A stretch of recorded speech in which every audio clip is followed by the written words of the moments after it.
Hello बच्चों, कैसे हो आप सभी लोग। आई होप सभी अच्छे होंगे, स्वस्थ होंगे और कंटिन्यू पढ़ाई भी कर रहे होंगे। मैं एम के सर आप सभी का एक बार फिर से स्वागत करता हूं आपके अपने YouTube channel MR India coaching classes में। तो बच्चों, आज मैं आपके लिए लेकर आया हूं क्लास 10th का चैप्टर नंबर 1 जिसका नाम है रियल नंबर, वास्तविक संख्याएं। और ये आपका चैप्टर नंबर 1 का वन शॉट होने वाला है। एक ही वीडियो में हम सभी चैप्टर नंबर 1 की सभी चीज़ों को क्लियर करने वाले हैं। तो चैप्टर नंबर 1 जो है वो 4 मार्क्स का आपका है और 4 मार्क्स आपके बहुत अच्छे से क्लियर होने वाले हैं। बस आपको स्टार्टिंग से लेकर एंड तक वीडियो में बने रहना है। तो आओ फिर स्टार्ट करते हैं। तो देखो, सुनना है थोड़ी देर ध्यान से आप लोगों को। चैप्टर नंबर 1 अपना 4 मार्क्स का है और 1 मार्क्स के जो क्वेश्चंस हैं वो बेसिक से पूछता है भाई। तो बेसिक चीजें आप लोगों को हर चैप्टर की आनी चाहिए, तभी आप 100 आउट ऑफ 100 अटेम्प्ट कर सकते हो। तो देखो, बेसिक से स्टार्ट करते हैं। हमारे पास चैप्टर का नाम है वास्तविक संख्याएं, रियल नंबर। रियल नंबर से पहले कुछ संख्याएं होती है, उन पे हम बात करते हैं। उसके बाद हम एक्सरसाइज 1.1 पे आएंगे। तो ध्यान से, स्टार्टिंग के 15 मिनट आप लोगों के बहुत इंपॉर्टेंट होने वाले हैं। तो 15 मिनट आप लोगों का फोकस पूरा और पूरा केवल बोर्ड पे होना चाहिए। एक भी चीज में इधर उधर ध्यान आप लोगों का नहीं होना चाहिए, तब जाके आप लोगों को चैप्टर नंबर 1 बहुत अच्छे से समझ में आएगा। तो आओ फिर स्टार्ट करते हैं। यहाँ पे देखो भाई, रियल नंबर पे जाने से पहले हमारे पास फर्स्ट नंबर होता है नेचुरल नंबर।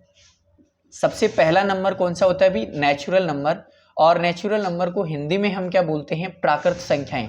नेचुरल नंबर को हिंदी में क्या बोलेंगे हम? प्राकृत संख्याएं। और इसको हम डिनोट करते हैं किससे भी? कैपिटल एन से। कैपिटल एन से डिनोट करते हैं। ये 1 से स्टार्ट होता है, 1 2 3 एट्स ऑन कहाँ तक जाएगा? ये इनफाइनाइट तक जाता है अभी। सबसे फर्स्ट नंबर हमारे पास नेचुरल नंबर, वास्तविक संख्या, प्राकृत संख्याएं 1 से स्टार्ट होता है और इनफाइनाइट तक जाता है। और हम इसको कैपिटल एन से डिनोट करते हैं, यह आप लोगों को पता होना चाहिए।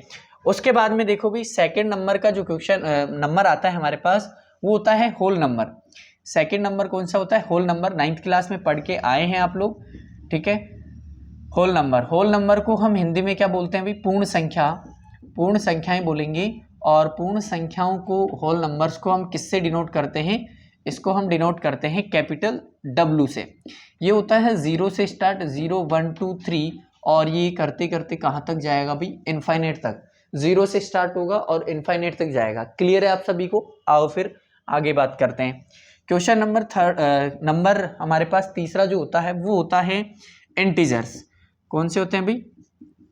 इंटीजर्स। और इंटीजर्स को हिंदी में हम क्या बोलते हैं? पूर्णांक संख्याएं, ठीक है भाई, पूर्णांक संख्याएं। और इनको हम किससे डिनोट करते हैं ये भी आपको पता होना चाहिए भाई। इंटीजर्स को हम कैपिटल I या फिर Z से डिनोट करते हैं। इसमें 0 भी आता है और इसमें प्लस का 1 भी आएगा, माइनस का 1 भी आएगा। इसके अंदर 2 प्लस का भी आएगा और माइनस का भी आएगा। 3 इसमें प्लस का भी और माइनस का भी। ऐसे करते करते हमारे पास प्लस माइनस इनफाइनाइट तक जाता है। मतलब क्या हुआ कि 0 से लेफ्ट साइड में चलेंगे ना अपन, तो इसमें नेगेटिव नंबर्स भी आते हैं। नेगेटिव -1 -2 -3 -4 इस तरीके से चलता जाता है ये। तो इंटीजर समझ में आ गया।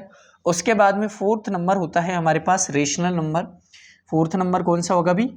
Rational number. रेशनल नंबर को हम क्या बोलते हैं? परिमेय संख्याएं। क्या बोलते हैं भाई? परिमेय संख्याएं बोलते हैं हिंदी में। आगे देखो, परिमेय संख्याओं को, रेशनल नंबर को हम कैपिटल Q से डिनोट करते हैं। और होता क्या है ये? ऐसा कोई नंबर जिसको हम P/Q के फॉर्म में रिप्रेजेंट कर सकते हैं, जहां पे हमारे पास P एंड Q किस में बिलोंग करनी चाहिए?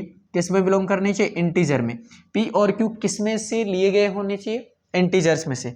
P और Q कोई भी इंटीजर में से हो सकता है। और यहाँ पर हमें यह भी ध्यान रखना है कि Q नॉट इक्वल टू 0, नीचे डिनोमिनेटर 0 नहीं हो सकता, हर 0 नहीं हो सकता भी। ये डेफिनेशन आप 8th क्लास से पढ़ते हुए आते हैं रेशनल नंबर की। हमें शॉर्ट में ध्यान रखना है, Q से डिनोट करते हैं इसको कैपिटल Q से। P/Q के फॉर्म में ऐसा जिस नंबर को हम रिप्रेजेंट कर सकते हैं उसे हम रेशनल नंबर कहते हैं। P और Q दोनों इंटीजर में से होने चाहिए और Q नॉट इक्वल टू 0 होना चाहिए।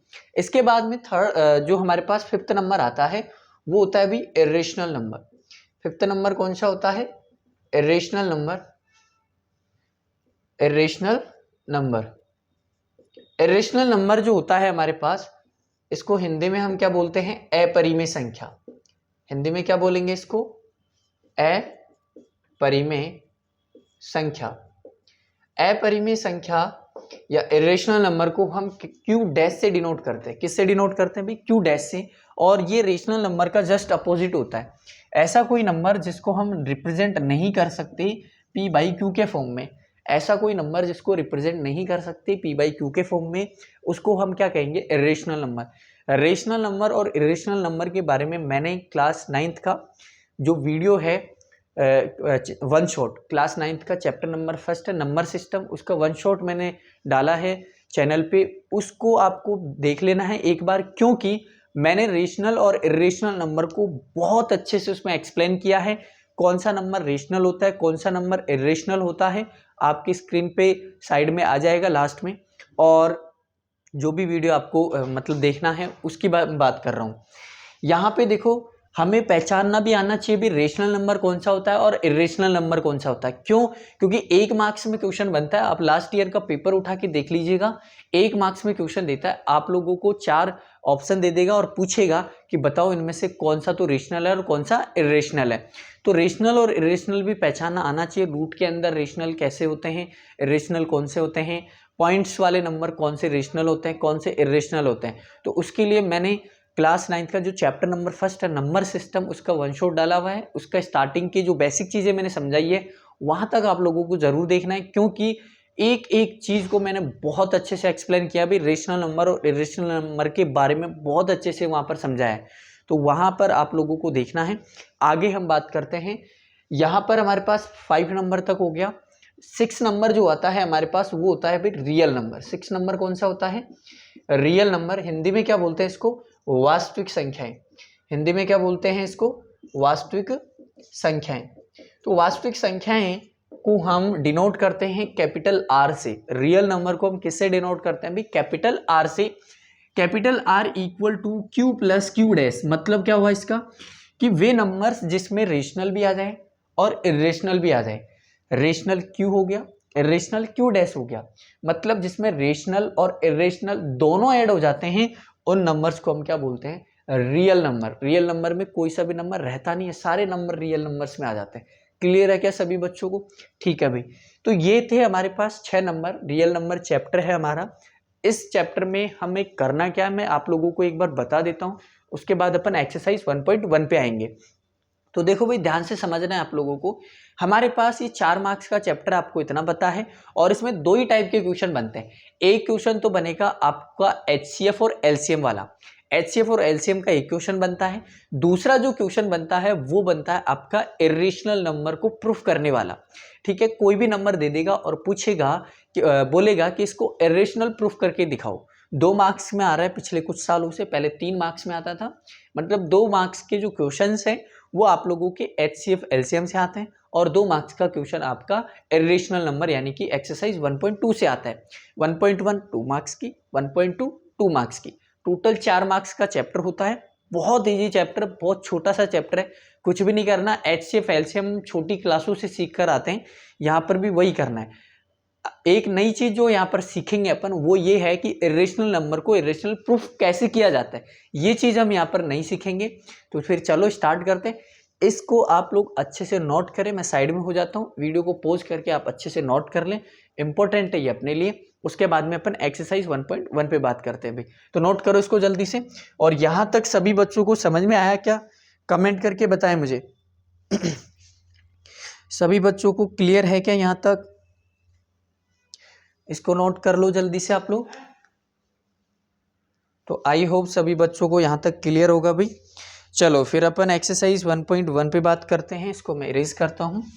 चलो भाई, सभी बच्चों को वीडियो को लाइक करना है, और जो भी चैनल पे नया है सब्सक्राइब करो भाई, और वीडियो को ज़्यादा से ज़्यादा शेयर करो। आप लोगों के लिए वन शॉट में हर चैप्टर के लेकर आने वाला हूँ, ठीक है।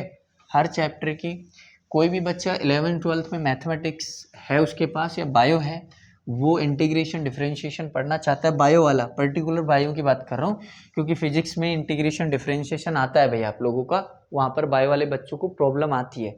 तो आप लोगों को अगर उसका वीडियो चाहिए कि सर इतना एटलीस्ट हमें इंटीग्रेशन और डिफरेंशिएशन सिखा दीजिए ताकि हमारा काम हो जाए। मैं उससे थोड़ा सा बेटर आपको सिखा दूंगा।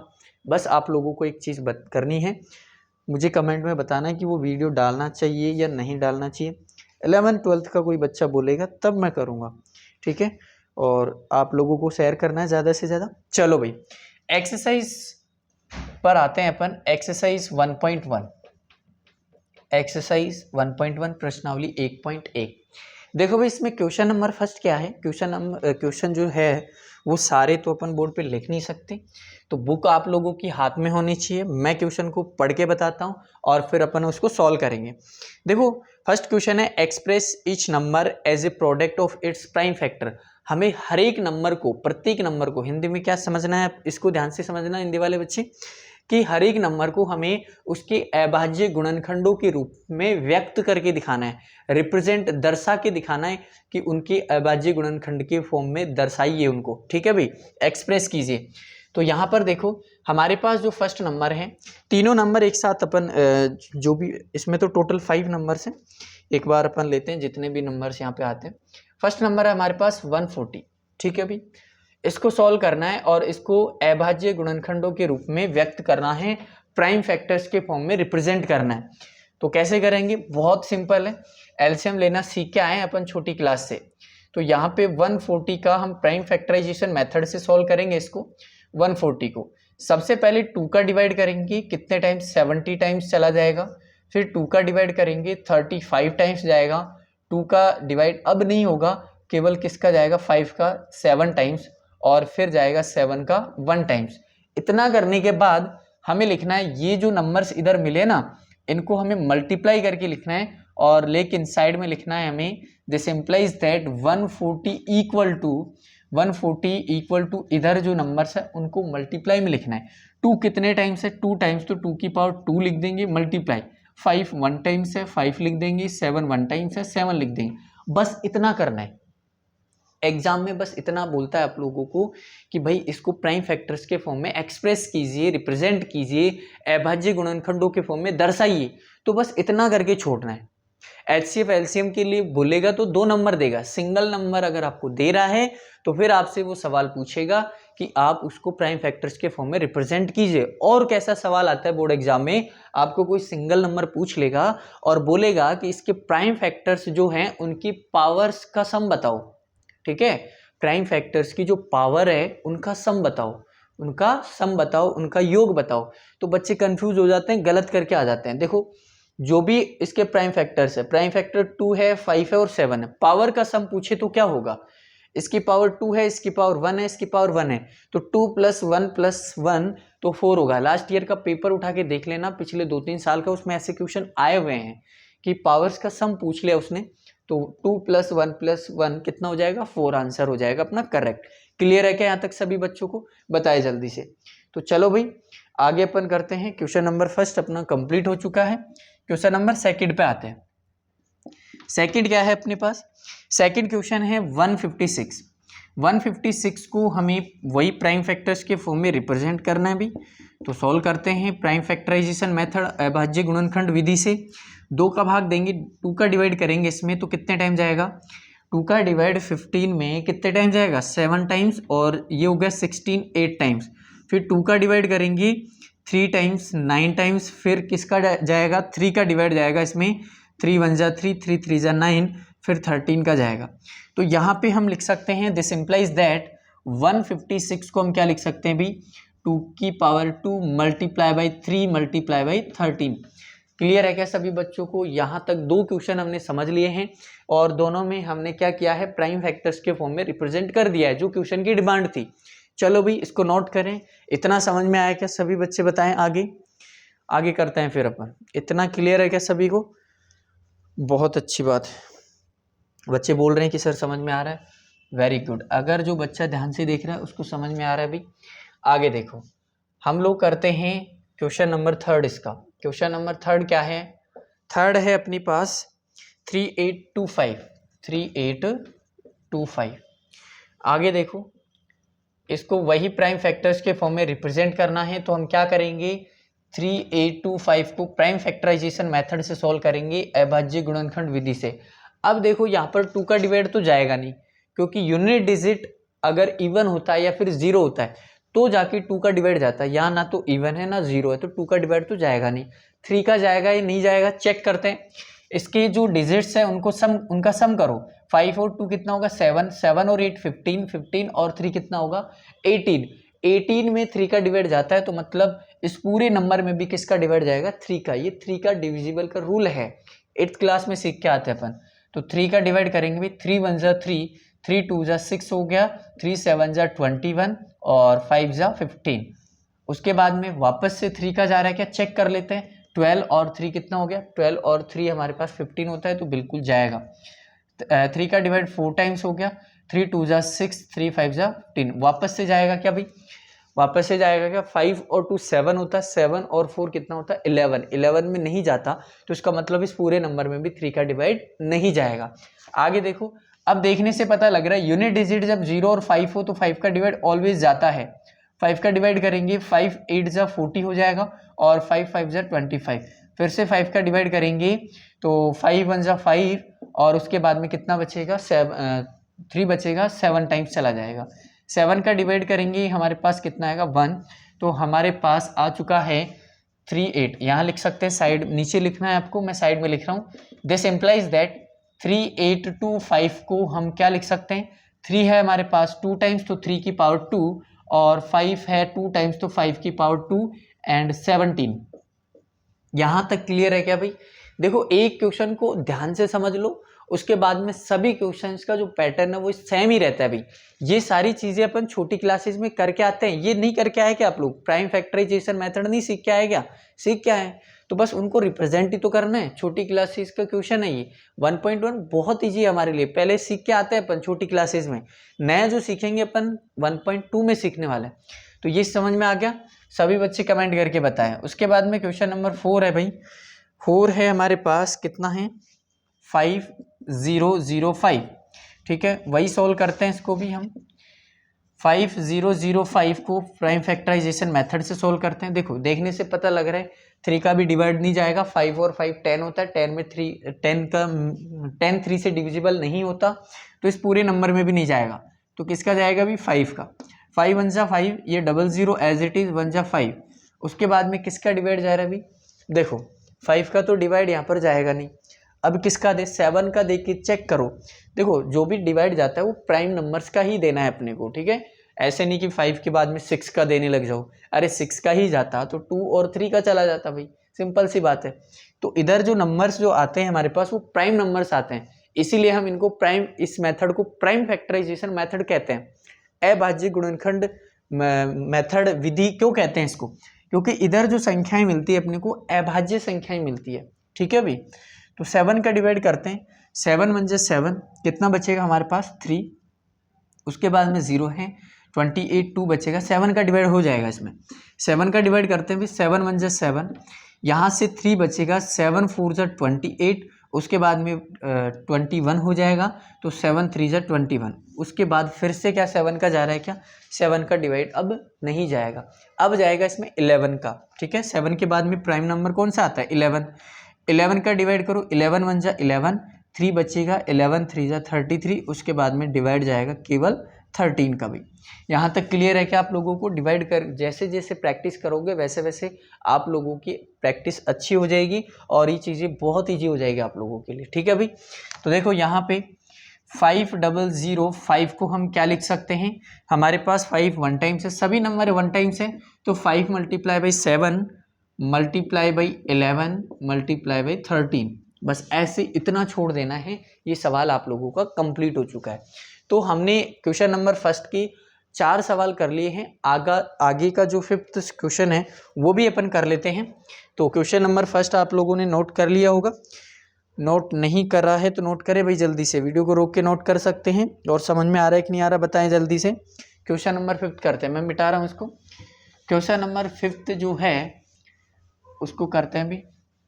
देखो आपकी बुक में केवल एक ऐसा सवाल है क्वेश्चन नंबर 5 जिसमें 17 से पहले किसी से डिवाइड जाएगा नहीं भाई, 7429, ठीक है। तो ये इस नंबर को पर्टिकुलर आपको ध्यान रखना है, इस नंबर में 17 से पहले किसी का डिवाइड ही नहीं होगा, तो 17 का डिवाइड करते हैं भी, 17 का डिवाइड करो, इसमें 17 का डिवाइड करते हैं। 17 कितने टाइम जाएगा, 17 फोर जा कितना होता है, 17 फोर जा होता है हमारे पास 68, ठीक है। 17 फोर जा 68 होता है, कितना बचेगा इसमें से, 2 इधर से 4 इधर से 6 बच गया 62। 17 फोर जा 68 होता है हमारे पास, 62 है तो 3 टाइम्स जाएगा, कितना होता है 51। 51 माइनस करो इसमें से, 51 जब माइनस करेंगे तो 11 बचेगा, उसके बाद में है 9, तो ये तो 17 की टेबल में आता है, 119 आता है भी, ठीक है। तो कितने टाइम्स में आता है, 7 टाइम्स में। 17 7 जा कितना होता है, 17 7 जा हमारे पास होता है कितना, 119। क्लियर है सभी को। आगे देखो, इसके बाद में जो डिवाइड जाएगा वो 19 का जाएगा, और ये जाएगा 23 टाइम्स, उसके बाद में 23 का डिवाइड जाएगा 1 टाइम्स। तो ये एक सिंगल नंबर हमारे पास ऐसा है जिसमें और किसी का डिवाइड नहीं जाएगा 17 से पहले भी, तो ये ध्यान रखना है आप लोगों को, ठीक है। इस नंबर को हम क्या लिख सकते हैं भी, this implies that 74 to 9 equal to 17 multiply by 19 multiply by 23। Clear है क्या सभी बच्चों को। इतना करने के बाद आप लोगों को समझ में आया कि नहीं आया, कमेंट में ज़रूर बताएं भी। और जो भी बच्चा चैनल पे नया है वो चैनल को सब्सक्राइब करें, बेल आइकन को प्रेस करें। मैं सभी चैप्टर्स की आप लोगों के लिए वन शॉट लाने वाला हूँ। ये चैप्टर फर्स्ट का अपना वन शॉट है। इस वीडियो को देखने के बाद आप लोगों को चैप्टर फर्स्ट में कोई प्रॉब्लम नहीं होगी, ठीक है भी। तो वीडियो को ज़्यादा से ज़्यादा शेयर करें, इसको नोट करें भी। इसके बाद में हम क्वेश्चन नंबर 2 करते हैं। तो नोट कर लिया होगा आप लोगों ने, ठीक है। क्वेश्चन नंबर 2 देखो भी, क्वेश्चन 2 देखो, और समझ में आ रहा है कि नहीं आ रहा बताएं भाई जल्दी से सभी बच्चे। देखो शुरू से जो देख रहा है उसको समझ में आ रहा है, और पूरा ध्यान अगर जिसका बोर्ड पे है उसको 100% समझ में आएगा भी, ठीक है। चलो हमारे पास क्वेश्चन नंबर 2 है। 2 और 3 एक ही जैसे हैं, बस थोड़ा सा फर्क है, इसमें 2 नंबर है और थर्ड क्वेश्चन में हमारे पास 3 नंबर है। हमें क्या फाइंड आउट करना है भी, HCF और LCM निकालने हैं। जो भी नंबर्स हमें दे रखे हैं, जो भी संख्या हमें दे रखी है, उनका HCF और LCM निकालना है। HCF और LCM का मतलब क्या होता है भी, HCF का मतलब होता है महत्तम समापवर्तक, हिंदी में बोलते हैं, और LCM को हिंदी में बोलते हैं लघुत्तम समापवर्तक, शॉर्ट में लेसे LCM को बोलते हैं, HCF को शॉर्ट में मैसे बोलते हैं। तो हिंदी मीडियम के बच्चों को प्रॉब्लम होती है, कभी कभी LCM और HCF की जगह लेसे और मैसे पूछ लेता है। लेसे बोले तो LCM, मैसे बोले तो HCF। क्लियर है सभी को। आगे देखो, इंग्लिश मीडियम में तो LCM और HCF ही पूछता है और कोई नाम नहीं आता। तो देखो भी, यहाँ पे हमें LCF और LCM तो फाइंड आउट करना ही करना है, उसके बाद में हमें वेरीफाई भी करना है कि LCM multiply by HCF equal to product of the 2 numbers. HCF multiply by LCM equal to 2 संख्याओं का गुणनफल, ठीक है। तो देखो करेंगे, क्वेश्चन नंबर फर्स्ट करते हैं। क्वेश्चन नंबर फर्स्ट अपने पास 26 और कितना है भाई 91, 26 एंड 91। तो सॉल्व करते हैं। देखो HCF और LCM निकालते हैं। आप लोगों ने अभी तक 10th क्लास से पहले जो भी LCM और HCF सीखा था वो हमने इस तरीके से सीखा था कि HCM जब अपन निकाल रहे होते हैं, मतलब मैसेज जब अपन निकाल रहे होते हैं, तो दोनों को अलग अलग सोल्व करते हैं। जितने भी नंबर्स का मैसेज या HCF निकाल रहे हैं तो सब नंबर को पर्टिकुलर अलग अलग सोल्व करते हैं। तो वो तो होता है HCF निकालने का तरीका। दूसरा जो अपन सीख के आते हैं LCM का, वो अपन क्या करते हैं, जितने भी नंबर का LCM निकालना होता है सबको एक साथ सोल्व कर लेते हैं, सबको एक साथ प्राइम फैक्टराइजेशन मेथड से सोल्व कर लेते हैं। यही सीख के आए। लेकिन यहाँ पे हम लोग दोनों को इस तरीके से अलग अलग सोल्व नहीं करेंगे भाई, कि HCF के लिए अलग से सोल्व करें, LCM के लिए तीनों को लेकर अलग से सोल्व करें। 2 बार क्यों सोल्व करें अपन, एक ही बार में दोनों चीजें अपन इजीली निकाल लेंगे। बस आपको ध्यान से समझना है, ठीक है भाई। हम क्या करेंगे, HCF और LCM निकालना है तो दोनों को अलग अलग से सोल्व कर लो, दोनों को अलग अलग से प्राइम फैक्टराइजेशन मेथड से सोल्व कर लो। 2 का डिवाइड करेंगे कितने टाइम जाएगा, 13 टाइम्स, और 13 का डिवाइड करेंगे 1 टाइम्स, इतना होगा ये। यहाँ लिख दो 26 इक्वल टू 2 मल्टीप्लाई बाई 13, ऐसे लिख सकते हैं इसको। सीख क्या है अपन क्वेश्चन नंबर फर्स्ट में, 91 में का प्राइम फैक्टराइजेशन करो भी, 7 का डिवाइड करो, 7 से पहले इसमें डिवाइड जाएगा नहीं, 7 का डिवाइड करो, 7 1 जा 7, कितना बचेगा 2, 7 3 जा 21, 13 का डिवाइड जाएगा 1 टाइम्स, ठीक है। तो यहाँ पर अपन 91 को क्या लिख सकते हैं, 7 मल्टीप्लाई बाई 13। अब ध्यान से समझना है भी, हमें सबसे पहले निकालना है HCF और किसका, 26 एंड 91 का।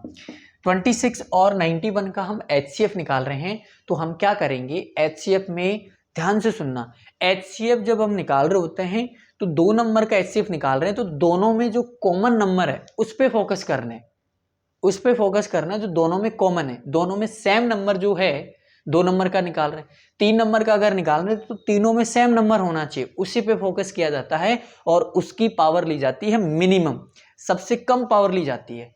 क्लियर है क्या सभी को? HCF में जो सब में सेम होता है उसकी मिनिमम पावर ली जाती है, LCM में जो सब में सेम होता है उसकी मैक्सिमम पावर ली जाती है, और जो सब में सेम नहीं होता उसको भी लिया जाता है LCM में, किसी को ड्रॉप नहीं करते। लेकिन HCF में हमें ये ध्यान रखना है कि जो भी कॉमन हो, जो भी दोनों में कॉमन हो उसकी पावर ले लो भाई मिनिमम। यहाँ तो 13 की पावर 1 है, यहाँ पर भी 1 है, दोनों में ही पावर 1 है, तो हम केवल क्या हो जाएगा हमारे पास 13 की पावर 1, यानी कि दोनों का HCF क्या हो जाएगा 13। ठीक है भाई, LCM निकालते हैं। LCM 26 और 91 का जब हम निकालेंगे तो मैंने अभी अभी बोला आप लोगों को कि हम किसी भी नंबर को छोड़ते नहीं है, छोटे नंबर से स्टार्ट करो। ठीक है भाई, सबसे छोटा नंबर है हमारे पास 2, 2 की मैक्सिमम पावर कुछ दिख रही है क्या आपको? नहीं, 2 की पावर 1 ही मैक्सिमम है, तो 2 को ले लो। 2 के बाद में उससे बड़ा देखो कौन है, 2 से जस्ट बड़ा 7 है, 7 है क्या इसकी मैक्सिमम पावर है क्या? देखो एलसीएम जब निकालते हैं तो किसी, देखो 2 दोनों में हो या नहीं हो फर्क नहीं पड़ता, किसी भी नंबर को छोड़ते नहीं, छोटे नंबर से लेकर बड़े नंबर तक अपन देखते हैं और उसकी मैक्सिमम पावर को ली जाती है, मैक्सिमम पावर को लिया जाता है। यहाँ 7 है, 7 की पावर 1 है तो 7 की पावर 1 ले लेंगे। 13 दोनों में सेम है, लेकिन यहाँ पर देखो पावर दोनों की 1 ही है। अगर किसी एक की 2 होती एक की 1 होती तो हम कितनी लेते? 2 लेते। ठीक है, मैक्सिमम पावर लेते। एलसीएम में मैक्सिमम पावर ली जाती है, यहाँ तो दोनों की 1 ही है तो अपन 13 ले लेंगे। अब इन दोनों को मल्टीप्लाई कर देंगे और आंसर आ जाएगा हमारे पास। 7 को हम 2 से मल्टीप्लाई करेंगे तो कितना आएगा 14, और 14 को 13 से मल्टीप्लाई आप कर लोगे तो आप लोगों का आंसर आ जाएगा भाई।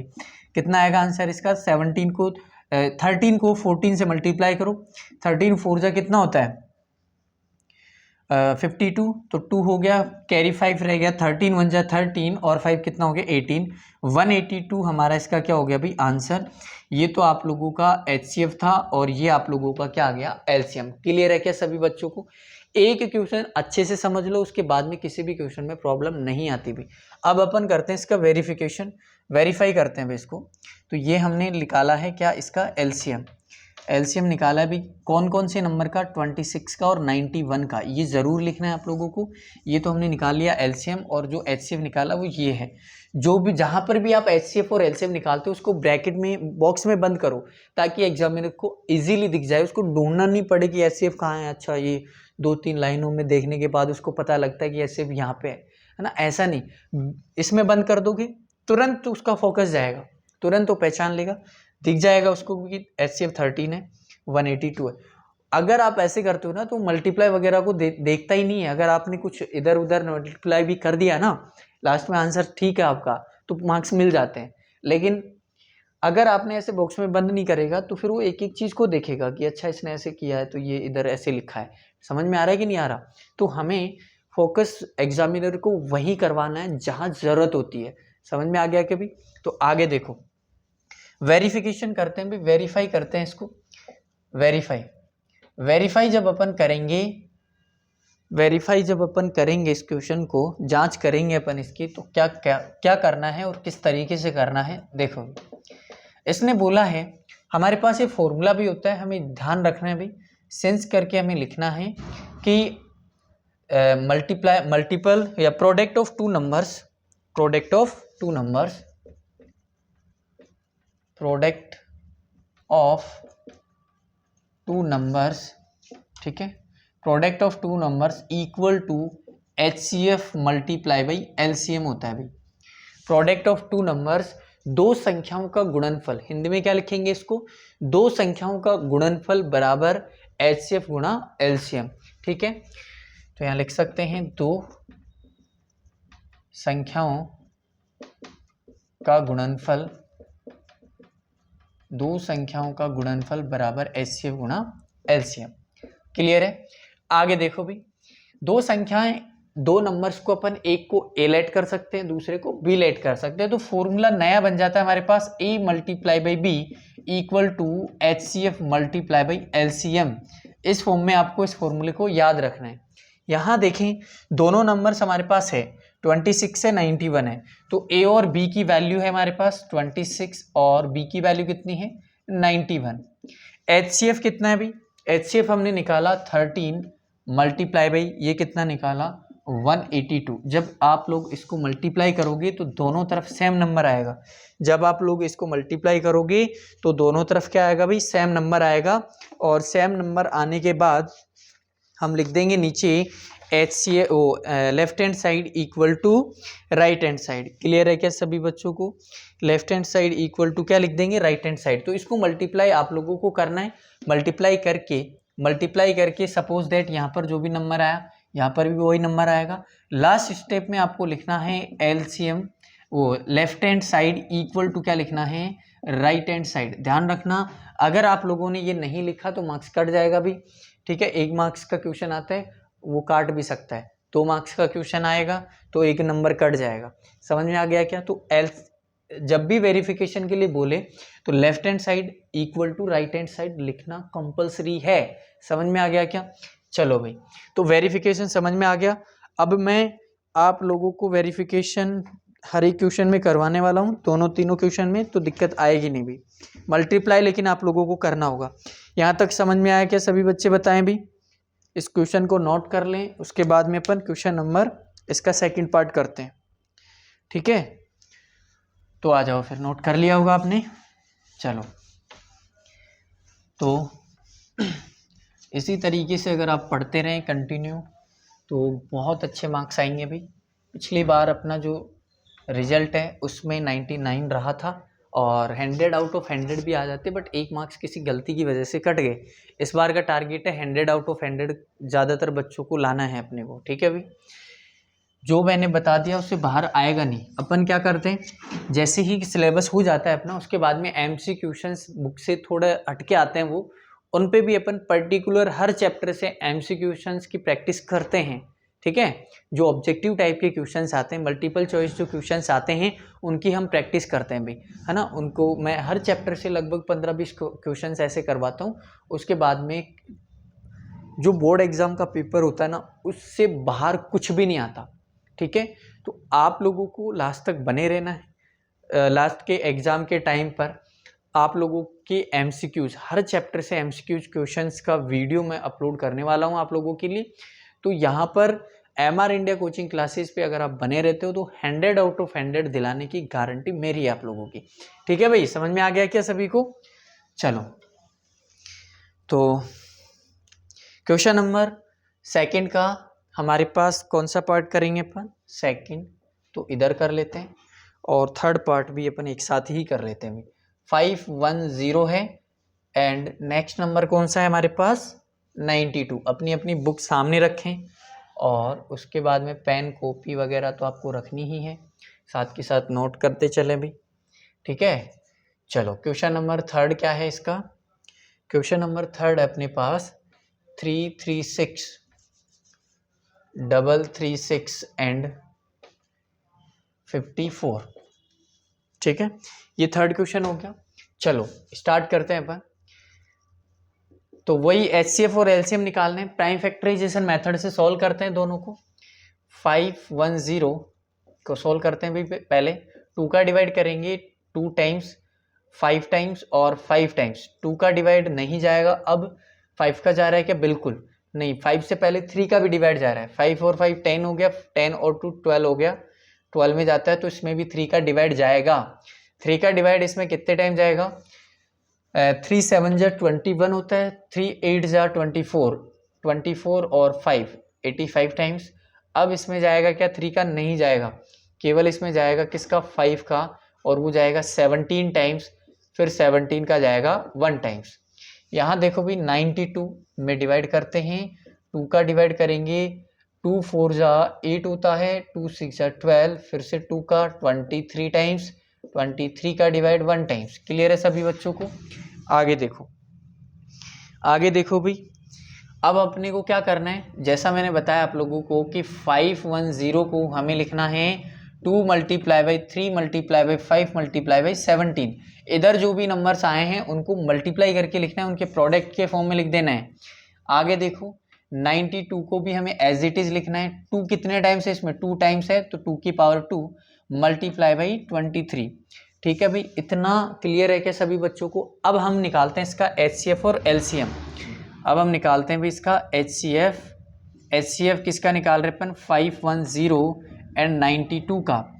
देखो HCF जब निकालते हैं तो दोनों में कॉमन देखते हैं अपन, दोनों में कॉमन क्या है, 2 है, दोनों में कॉमन क्या है भाई, 2 है, और जो कॉमन होता है उसकी हम लेते हैं पावर मिनिमम, किसमें, HCF में। पावर यहाँ 2 है या 1 है तो पावर 1 लेंगे, तो HCF कितना हो गया हमारे पास 2, ये इसका आंसर हो गया। और इसको आप ब्रैकेट में क्लोज कर दो ताकि एग्जामिनर का फोकस अच्छे से उस पर पढ़ सके, तुरंत वो आंसर को देख ले और आपको मार्क्स दे दे। नेक्स्ट है अपने पास LCM हम निकालेंगे किसका, 510 एंड 92 का। तो मैंने कहा था कि सबसे छोटे नंबर से स्टार्ट करते हैं, सबसे छोटा नंबर है 2, इसकी मैक्सिमम पावर देखो, यहाँ पर तो 1 है लेकिन यहाँ 2 है, तो 2 लेंगे, पावर मैक्सिमम ली जाती है, पावर 2 ले ली। 2 के बाद में इससे जस्ट बड़ा नंबर है क्या, 3 है, इसमें बिल्कुल पावर 1 ही है तो 1 लिखो। उसके बाद में 3 से जस्ट बड़ा 5 है, 5 लिखो। इससे जस्ट बड़ा 17 है, 17 लिखो। इससे जस्ट बड़ा 23। मतलब किसी भी नंबर को ड्रॉप नहीं करना होता है, छोड़ना नहीं होता है LCM में। ठीक है भाई, यहाँ देखो अब इनको मल्टीप्लाई करेंगे आप, तो 2 की पावर 2 कितना होता है, 2 की पावर 2 हमारे पास 4 हो जाता है, और जब हम इनको मल्टीप्लाई कर लेंगे तो हमारे पास LCM कितना आ जाएगा, हमारे पास LCM आ जाएगा 23460। ठीक है भाई, मल्टीप्लाई तो आप लोगों को करना है, मल्टीप्लाई करके थोड़ी ना बताऊंगा मैं आप लोगों को, 10th क्लास में आ गए हैं अपन, मल्टीप्लाई आप लोगों को अच्छे से आना चाहिए। ठीक है, गुणा ही तो करना है अपने को इनको। ठीक है, अब अपन करते हैं भाई इसको वेरिफिकेशन करते हैं इसका। लेकिन LCM जो आया है हमारे पास उसको ब्रैकेट में क्लोज कर दो एक बार, ब्रैकेट में इसको बंद कर देते हैं। अब हम करते हैं इसका वेरीफाई करते हैं, इसकी जांच करते हैं। भी जांच करने में क्या करेंगे अपन, हमें पता है सिंस करके लिखो कि A multiply by B equal to क्या होता है, HCF मल्टीप्लाई बाई LCM। तो A कितना है हमारे पास, A है हमारे पास 510 मल्टीप्लाई बाई 92, और HCF कितना है हमारे पास, LCM आया 2, LCM कितना है, ये आ गया 23460। इन दोनों को जब मल्टीप्लाई करोगे तो हमारे पास कुछ नंबर आएगा, हम लास्ट में लिख देंगे LHS इक्वल टू क्या आ गया हमारे पास, RHS। Left hand side equal है किसके, राइट हैंड साइड के। क्लियर है क्या सभी बच्चों को? आगे देखो भाई, तो ये समझ में आ गया। थर्ड क्वेश्चन देखो, थर्ड पार्ट देखो भाई इसका। थर्ड पार्ट में अपने को क्या करना है, 336 एंड ये नंबर है तो इसका प्राइम फैक्टराइजेशन कर लो, ये नंबर तो लिख ही दिया था अपन ने पहले, और 54 का भी प्राइम फैक्टराइजेशन कर लो। तो देखो 2 का डिवाइड करेंगे, 2 1 जा 2, ये हो गया 6 टाइम्स और ये हो गया 8 टाइम्स। ठीक है, 2 का डिवाइड करो 8 4 टाइम्स, उसके बाद में 2 का डिवाइड करेंगे 4 2 टाइम्स, फिर से 2 का डिवाइड करो 21, और अब 3 का डिवाइड जाएगा 7 टाइम्स, फिर 7 का डिवाइड करेंगे 1 टाइम्स।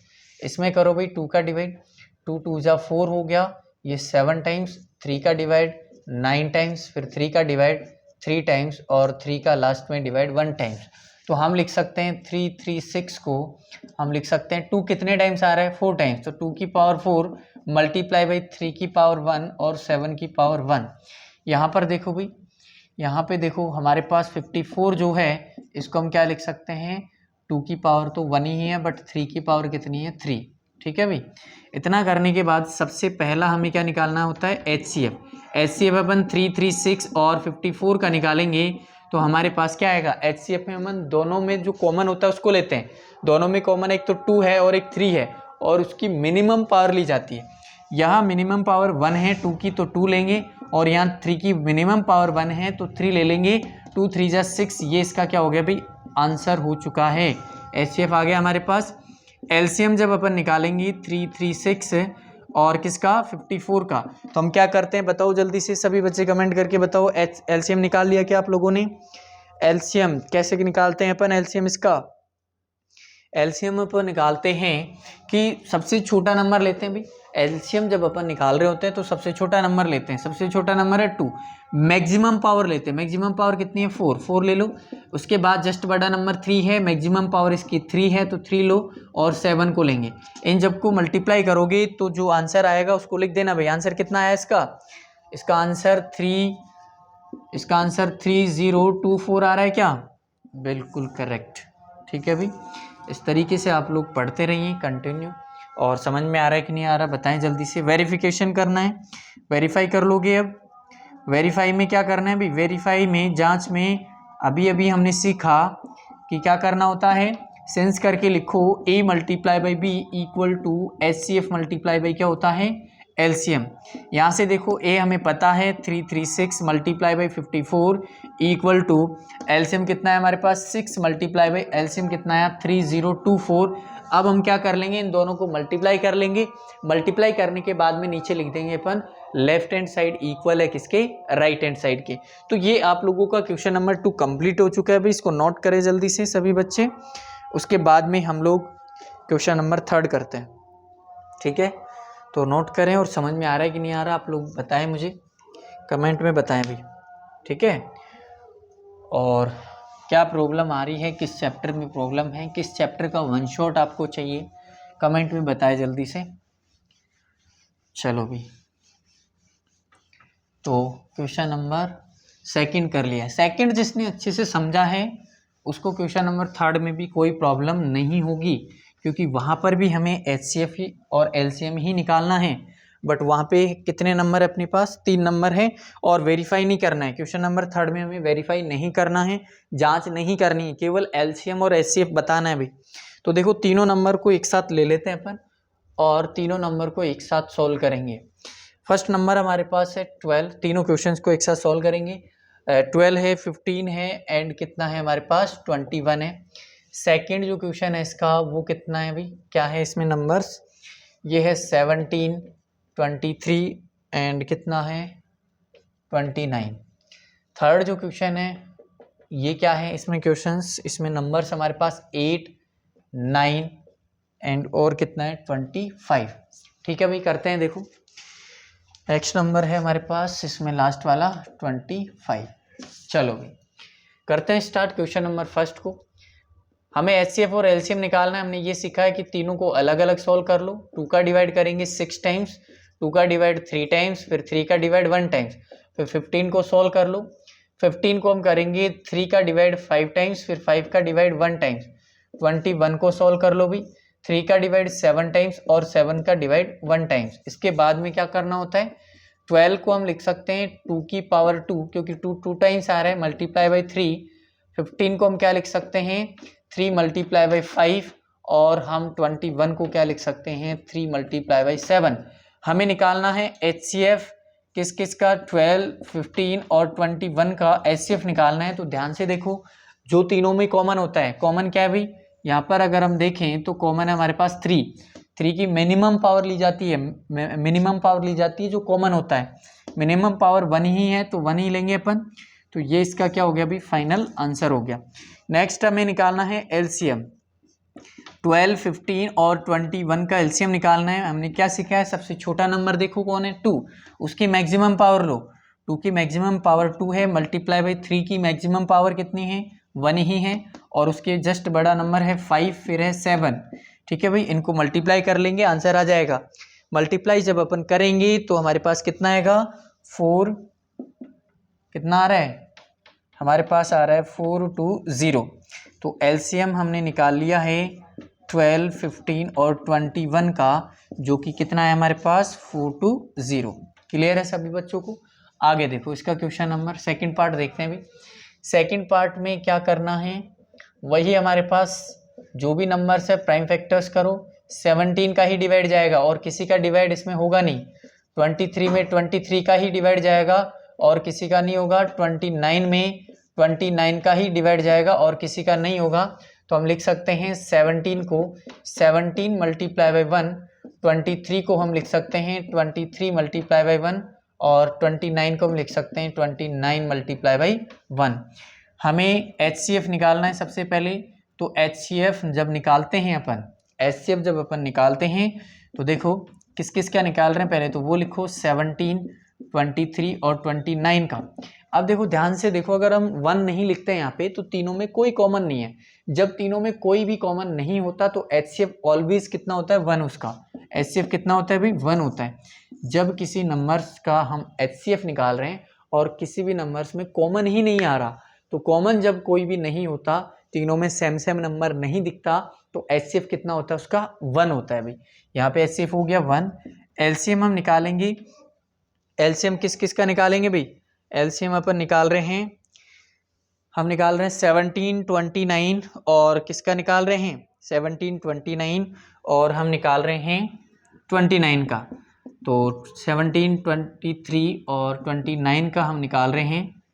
तो क्या आएगा भाई हमारे पास, 1, 1, 3, 3 और 9, यही आ रहा है क्या, चेक करो भाई। 1, 1, 3, 3, 9 ये इसका LCM हो गया। मल्टीप्लाई करके लिखना है और कुछ भी नहीं करना आप लोगों को। थर्ड वाला क्वेश्चन देखो। थर्ड में देखो भाई, सॉल्यूशन में हमारे पास फर्स्ट नंबर है 8। 2 का डिवाइड करेंगे 2 टाइम्स और 2 का डिवाइड करेंगे 4 टाइम्स, फिर 2 का डिवाइड करेंगे 2 और 2 का डिवाइड करेंगे 1। 9 में 3 का डिवाइड करेंगे हम 3 टाइम्स और 3 का डिवाइड करेंगे 1 टाइम्स। उसके बाद में हम 25 को प्राइम फैक्टराइजेशन मेथड से सॉल्व करेंगे। 5 का डिवाइड 5 टाइम्स और 5 का डिवाइड 1 टाइम्स। ठीक है भाई, इतना करने के बाद हम क्या करते हैं, 8 को हम लिखते हैं 2 मल्टीप्लाई बाई, लेकिन यहाँ देखो 2 की पावर 3 लिख देंगे अपन सीधा सीधा। यहाँ पर 9 को हम क्या लिख देंगे, 3 की पावर 2 और यहाँ पर अपन 5 को लिख देंगे 5 की पावर 2। इसके बाद में देखो भी क्या करना होता है, HCF हम निकाल रहे होते हैं। HCF हम किसका निकाल रहे हैं, ये भी लिखूं, HCF हम निकाल रहे हैं 8, 9 और 5 का। तो हमारे पास क्या होगा, 8, 9, 5 का HCF अपन निकाल रहे हैं। तो हम लेते हैं क्या लेते हैं, जो तीनों में सेम होता है। तीनों में सेम कुछ दिख रहा है क्या आप लोगों को, कुछ भी तीनों में सेम नहीं है। जब तीनों में कोई भी नंबर सेम नहीं है तो उसका HCF कितना होता है अभी, 1 होता है। LCM हम निकाल रहे हैं किसका, 8, 9 और 25 का। इन तीनों का जब LCM निकालेंगे हम तो छोटे से नंबर से स्टार्ट करते हैं। छोटा नंबर कौन है, 2। इसकी मैक्सिमम पावर ली जाती है 2 की पावर 3 मैक्सिमम हो गया। उसके बाद में 3 की पावर 2 मैक्सिमम और उसके बाद में 5 की पावर 2। इन तीनों को मल्टीप्लाई कर लेंगे तो हमारे पास आंसर आ जाएगा 1800 और इसको हम ब्रैकेट में क्लोज कर देंगे। तो ये हमारे पास हो गया है फाइनल आंसर। क्वेश्चन नंबर 3 हमारा कंप्लीट हो चुका है भाई। क्वेश्चन नंबर 3 बहुत अच्छे से समझ में आ गया होगा जिसने क्वेश्चन नंबर 2 को अच्छे से समझा है। मैंने थोड़ा सा फास्टली इसको करवाया है। अब इस क्वेश्चन को आप लोग नोट करें, उसके बाद में हम इसका क्वेश्चन नंबर 4 स्टार्ट करते हैं। 4, 5 और 6 बहुत छोटे क्वेश्चन है बट एग्जाम में आ सकते हैं भी, एग्जाम में आते हैं, पूछे जाते हैं। नोट करो सभी बच्चे, इसको जल्दी से नोट करें भाई। चलो भाई, नोट कर लिया होगा आप लोगों ने। अब अपन करते हैं इसका क्वेश्चन नंबर 4। देखो क्वेश्चन नंबर 4 जो मैंने फॉर्मूला बताया था, A multiply by B equal to HCF multiply by LCM, उसी से होगा। ठीक है, तो HCF multiply by LCM equal to A multiply by B। Product of two numbers equal to HCF multiply by LCM। दो संख्याओं का गुणनफल बराबर LCM गुणा HCF। ये फॉर्मूला काम आएगा भी क्वेश्चन नंबर 4 में। तो 4 देखो, फोर्थ क्वेश्चन को सॉल्व करेंगे हम। सबसे पहले तो गिवन लिखेंगे। गिवन क्या है भाई इसमें, क्वेश्चन नंबर 4 को जब ध्यान से पढ़ोगे आप लोग तो इसमें गिवन है HCF। किसका, HCF गिवन है किस किस नंबर का भाई, 306 और 657 का। इन दोनों का HCF 9 गिवन है। और हमें जब ये दोनों नंबर भी गिवन है, हमें A गिवन है 306 और B कितना गिवन है भाई 657। हमें निकालना क्या है, हमें निकालना क्या है भाई, टू फाइंड, हमें निकालना है LCM। और एलसीएम किसका निकालना है, 306 एंड 657 का एलसीएम हमें फाइंड आउट करना है। समझ में आ गया क्या? ठीक है भाई, तो करते हैं। सेंस करके लिखो, a multiply by B equal to क्या होता है, HCF multiply by LCM, HCF multiply by LCM। आगे देखो a कितना है हमारे पास, 306 मल्टीप्लाई बाई b कितना है 657 इक्वल टू LCM कितना है हमारे पास, ओ सॉरी HCF है 9, LCM हमारे पास नहीं है, हमें निकालना है। तो 9 से कट जाएगा 34 टाइम्स, और इसके बाद में हम LCM निकाल लेंगे किसका, 306 और 657 का। हमें किसको मल्टीप्लाई करना है, 657 को मल्टीप्लाई करना है किससे, 34 से। 657 को मल्टीप्लाई करेंगे, 657 को 34 से जब अपन मल्टीप्लाई करेंगे तो हमारे पास आएगा 2233 और लास्ट में कितना आएगा भाई, 8। ठीक है, ये इसका फाइनल आंसर हो गया है LCM 306 और 657 का। ठीक है भाई, इतना आप लोगों को क्लियर होना चाहिए। इसके बाद में हम करते हैं क्वेश्चन नंबर 5। क्वेश्चन नंबर 5 क्या है, तो अब देखो बच्चों, क्वेश्चन नंबर 5 करते हैं अपन। क्वेश्चन नंबर 5 क्या है, क्वेश्चन नंबर 5 है हमारे पास। देखो समझते हैं पहले क्वेश्चन को। इसने ये बोला है कि 6 की पावर n क्या n के किसी वैल्यू के लिए 0 पर एंड हो सकती है क्या? मतलब क्या है, ऐसा एक एग्जाम्पल भी हमारे पास, उसमें है 4 की पावर n। मतलब n की कोई भी वैल्यू ले लो, 4 की पावर n का मतलब है कि n की जगह 1 ले लो, n की जगह 2 ले लो, n की जगह 3 ले लो, तो क्या इनका रिजल्ट कभी 0 आ सकता है क्या? मतलब एंड जो भी रिजल्ट आएगा इनका वो कभी 0 पर एंड हो सकता है क्या, 0 पर समाप्त हो सकता है क्या? यहाँ से 4 आएगा, यहाँ से 16 आएगा। ठीक है, इसमें अगर अपन देखें तो जैसे 6 की n की जगह 1 ले लो, n की जगह 2 ले लो, यहाँ से रिजल्ट 6 आ रहा है, यहाँ से रिजल्ट 36 आ रहा है। तो कहना ये चाह रहा है कि क्या यूनिट डिजिट 0 हो सकता है क्या, इकाई अंक 0 हो सकता है क्या? क्या इनके n के किसी मान के लिए ये 0 पर ख़त्म हो सकता है क्या? तो सुनना ध्यान से, कोई भी नंबर हो उसकी पावर अगर n हो तो वो 0 पर तब ख़त्म हो सकती है जब उसमें 2 और 5 दोनों का डिवाइड जाए। वो नंबर जो 2 और 5 दोनों से डिविजिबल होगा, दोनों से भाज्य होगा, दोनों का भाग जाएगा जिसमें, वही उसी की पावर n जो है वो किस पे ख़त्म हो सकती है भाई, 0 पे ख़त्म हो सकती है। समझ में आ गया क्या? आगे बात करते हैं। देखो भाई, करते हैं क्वेश्चन को सॉल्व। यहाँ पे हमारे पास हम लिखेंगे, यहाँ पे देखो 6 की पावर जो n है, 6 के फैक्टर क्या है, 2 और 3। इसमें 2 तो है, 2 का तो डिवाइड जा रहा है, लेकिन 5 का डिवाइड जा रहा है क्या? 2 तो इसका फैक्टर है लेकिन 5 नहीं है। इसमें भी अगर हम देखें तो 2 तो है इसका फैक्टर, लेकिन 5 इसमें नहीं है। 5 नहीं होने की वजह से n के किसी भी मान के लिए 0 पर ख़त्म नहीं हो सकता। ये भी n के किसी भी मान के लिए 0 पर ख़त्म नहीं हो सकता, क्योंकि यहाँ पर 2 का डिवाइड तो जा रहा है लेकिन 5 का डिवाइड नहीं जा रहा।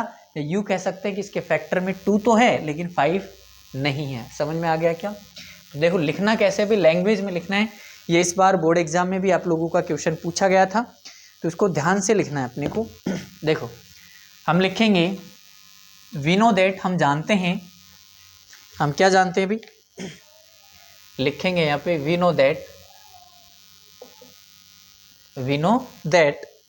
हम लिखेंगे we know that any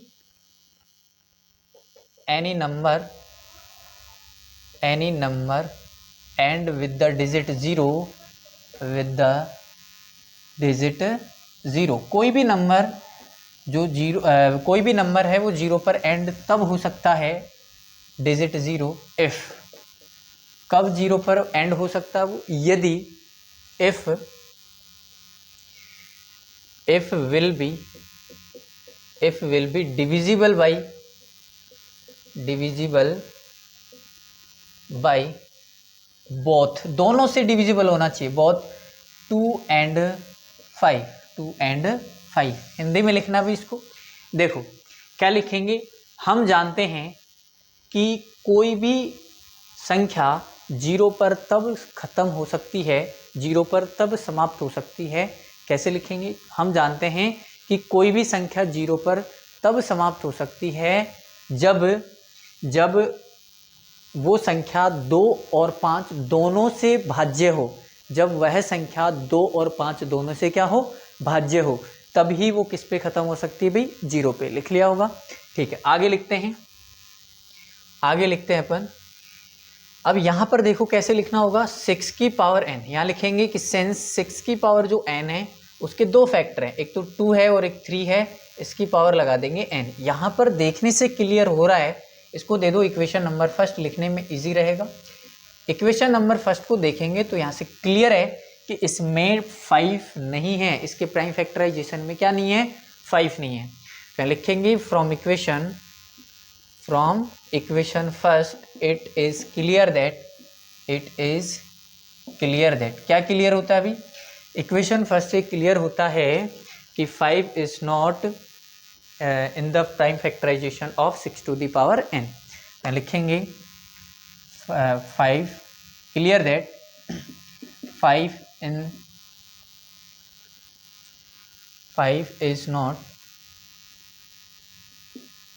is not in the prime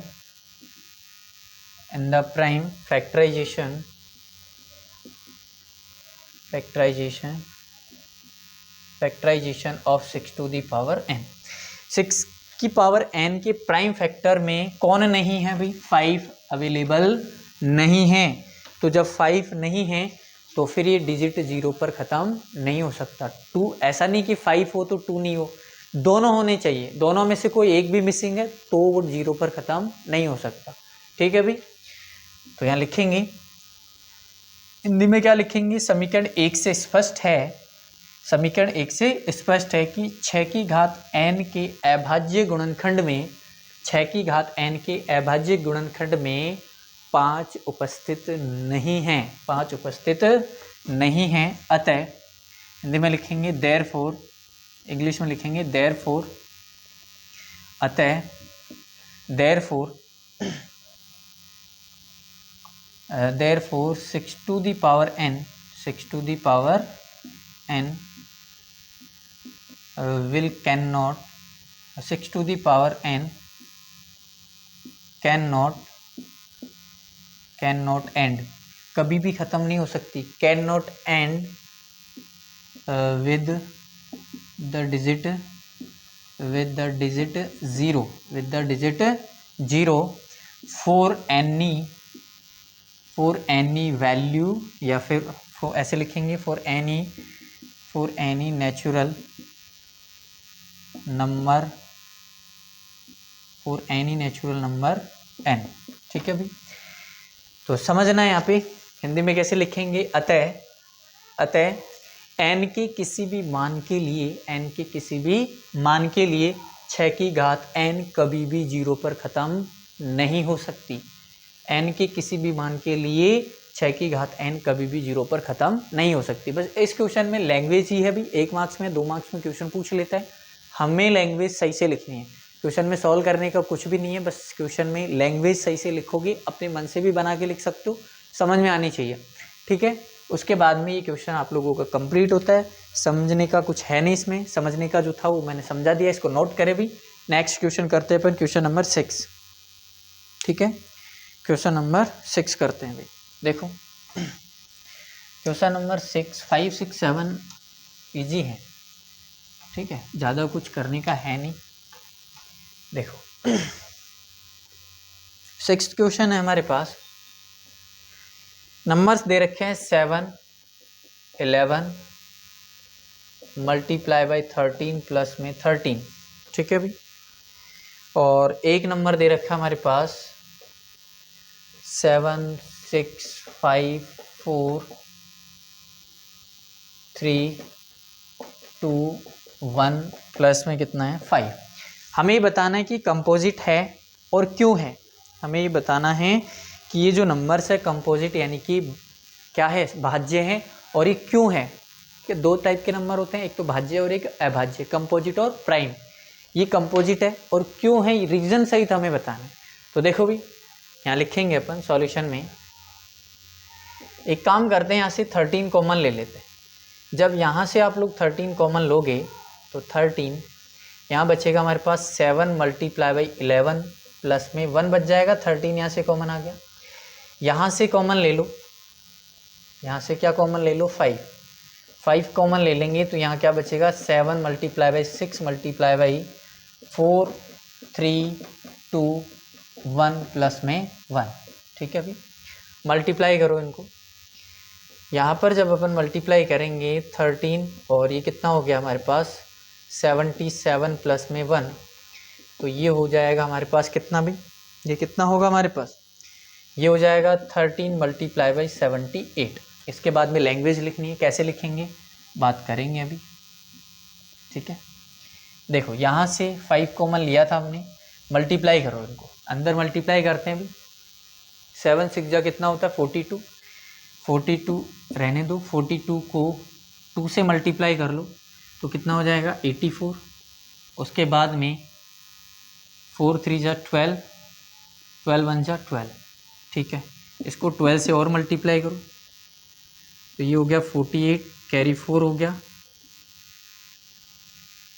96 और 4 कितना हो गया 100, तो ये हो गया 100।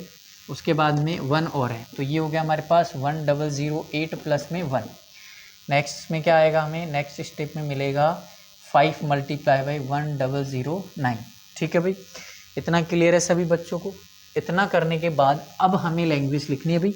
हमसे पूछा है कि कंपोजिट है, भाज्य है, क्यों है। हमें पता है कंपोजिट नंबर भाज्य संख्या की परिभाषा क्या होती है, कोई भी ऐसा नंबर जिसमें खुद और एक के अलावा किसी तीसरे नंबर का डिवाइड जाता हो, वो क्या होता है अभी, भाज्य संख्या होती है, प्राइम नंबर होता है। ठीक है, तो यहाँ पर देखने से पता लग रहा है 13 और 78 दो फैक्टर्स हैं इसके, इनको मल्टीप्लाई करेंगे तो एक नंबर मिलेगा, वो तो खुद हो जाएगा और 1 का तो डिवाइड जाएगा ही जाएगा। इसके अलावा 2 फैक्टर और हैं इसके, और भी करेंगे तो 2 और निकल के आ जाएगा। इसके भी 2 फैक्टर है हमारे पास। ठीक है, तो हम सीधा सीधा यहाँ पर लिखेंगे कि हियर नंबर ऑफ फैक्टर्स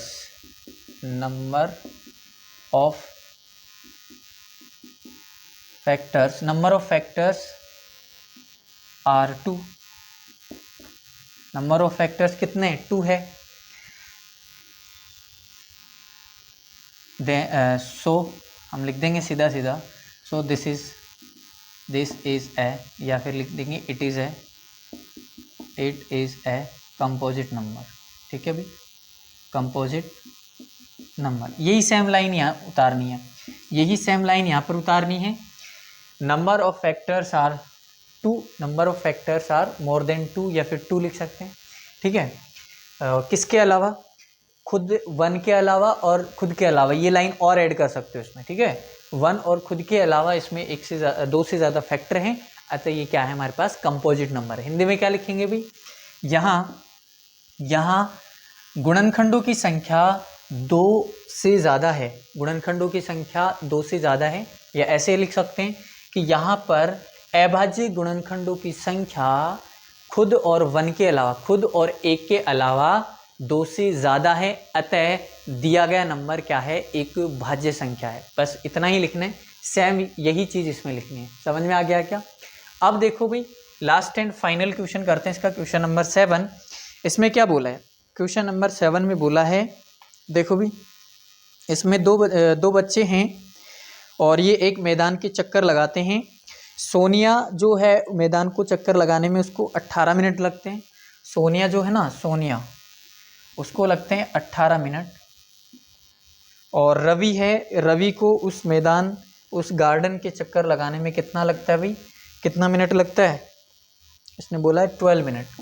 ठीक है, तो ध्यान से समझना, ऐसे सवाल हों, इस टाइप की कई सारे क्वेश्चंस पूछे जा सकते हैं कि एक से ज़्यादा लोग जब एक ही जगह से एक साथ चलना स्टार्ट करें और दोनों की स्पीड अलग अलग हो। ठीक है, दोनों की स्पीड अलग अलग हो। जैसे ये 18 मिनट में पूरा करता, मतलब इसकी स्पीड कम है सोनिया की, ये 12 मिनट में ही चक्कर पूरा कर देता है, एक रिवोल्यूशन पूरा कर देता है, मतलब इसकी स्पीड ज़्यादा है।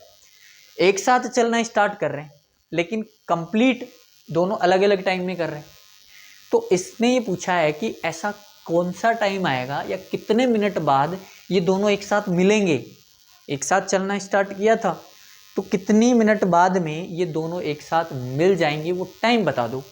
तो जब भी ऐसा सवाल आए जिसमें एक दे दे, दो दे दे, तो एक तो देगा नहीं, दो दे दे, तीन दे दे, चार दे दे, तो फिर हमें सीधा समझ जाना है कि क्या निकालना है भी, उसका एलसीएम निकालना है। ठीक है भी, तो एलसीएम निकालना है यहाँ पे, सीधा सीधा हमें एलसीएम निकालना है किसका, तो यहाँ पर 18 के प्राइम फैक्टर्स लिख सकते हो आप सीधा सीधा। 18 के प्राइम फैक्टर्स क्या होते हैं, 18 को इस तरीके से भी लिख सकते हैं, एक साथ भी सोल्व कर सकते हैं। 2 का डिवाइड करा 9 टाइम्स, 3 का डिवाइड करेंगे 3 टाइम्स, 3 का डिवाइड करेंगे 1 टाइम्स। उसके बाद में 12 की प्राइम फैक्टर्स क्या हो जाएंगे, 2 का डिवाइड 6 टाइम्स, 2 का डिवाइड 3 टाइम्स, 3 का डिवाइड 1 टाइम्स। 18 को अपन लिख सकते हैं 2 मल्टीप्लाई बाई 3 की पावर 2। 9 को अपन 12 को अपन क्या लिख सकते हैं, 2 की पावर 2 मल्टीप्लाई बाई 3।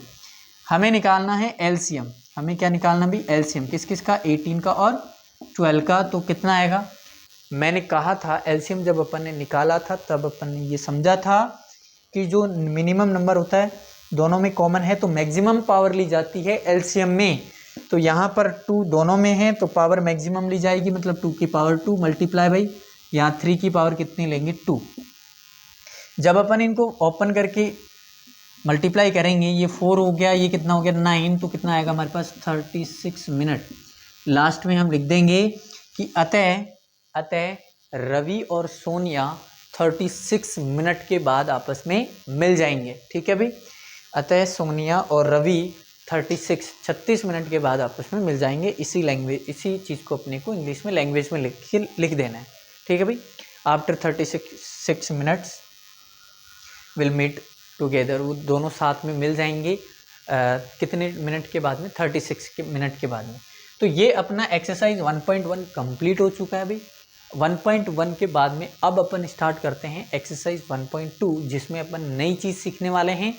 रूट वाले नंबर्स को हम किस तरीके से इरेशनल प्रूफ करेंगे वो हम सीखेंगे एक्सरसाइज 1.2 में। वेरी इंपॉर्टेंट है, बहुत इंपॉर्टेंट है, आप लोगों को बहुत अच्छे से ध्यान से समझना भाई।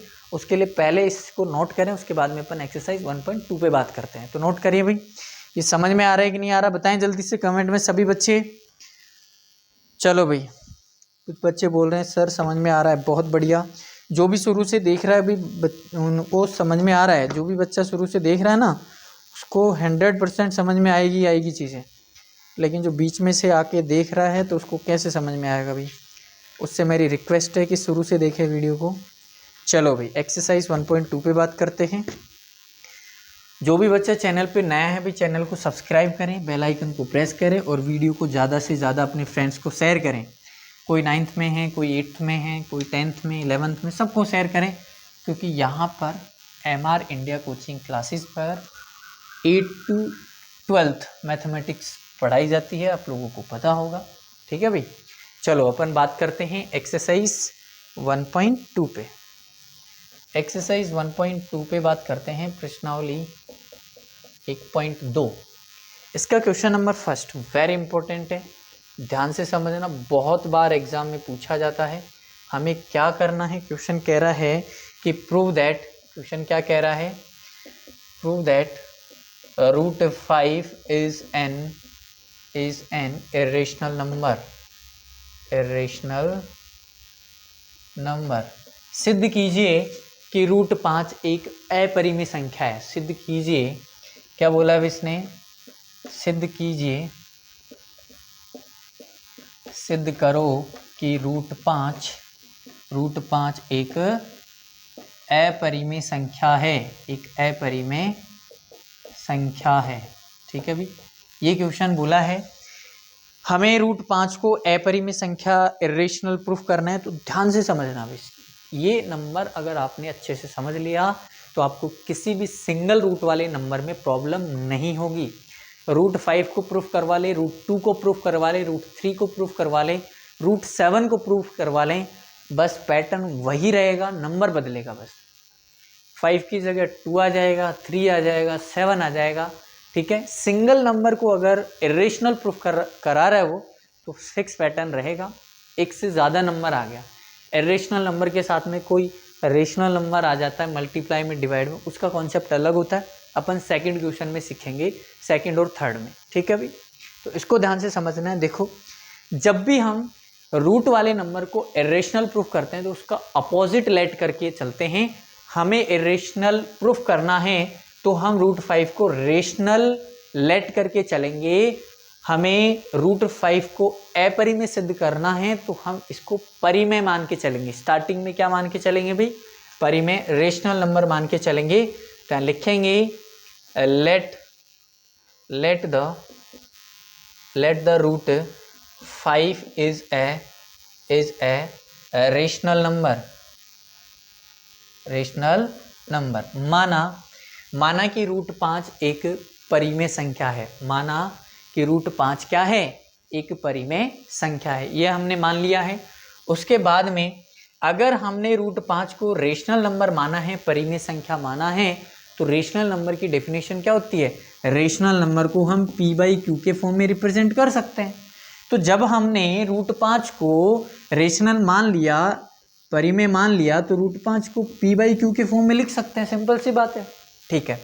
तो this implies that root 5 is equal to, हम लिख सकते हैं इसको p/q। लेकिन यहाँ जो हम लाइन लिखेंगे वही इंपॉर्टेंट है भाई। पूरे क्वेश्चन को इरेशनल प्रूफ करने में यही लाइन इंपॉर्टेंट भूमिका अदा करती है अपनी। ये लाइन जो अपन साइड में लिखेंगे, इसी से समझ में आएगा कि क्वेश्चन इरेशनल प्रूफ हुआ कैसे। समझ में आ गया क्या? तो यहाँ पर जो लाइन लिखेंगे उसको ध्यान से समझना है। यहाँ लिखेंगे where p and q are co-prime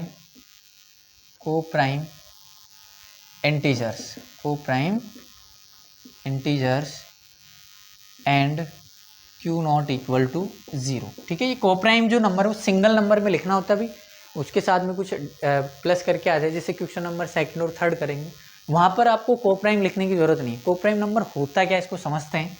Hindi में लिखते हैं पहले, जहाँ p तथा q कोई सहअभाज्य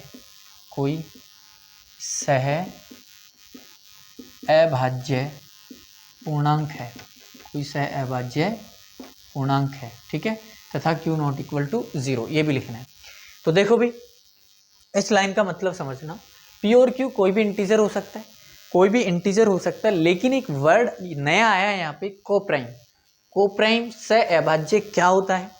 कोप्राइम नंबर्स वे नंबर्स होते हैं, ध्यान से सुनना, कोप्राइम नंबर्स वे नंबर्स होते हैं जिनमें कोई कॉमन फैक्टर नहीं होता।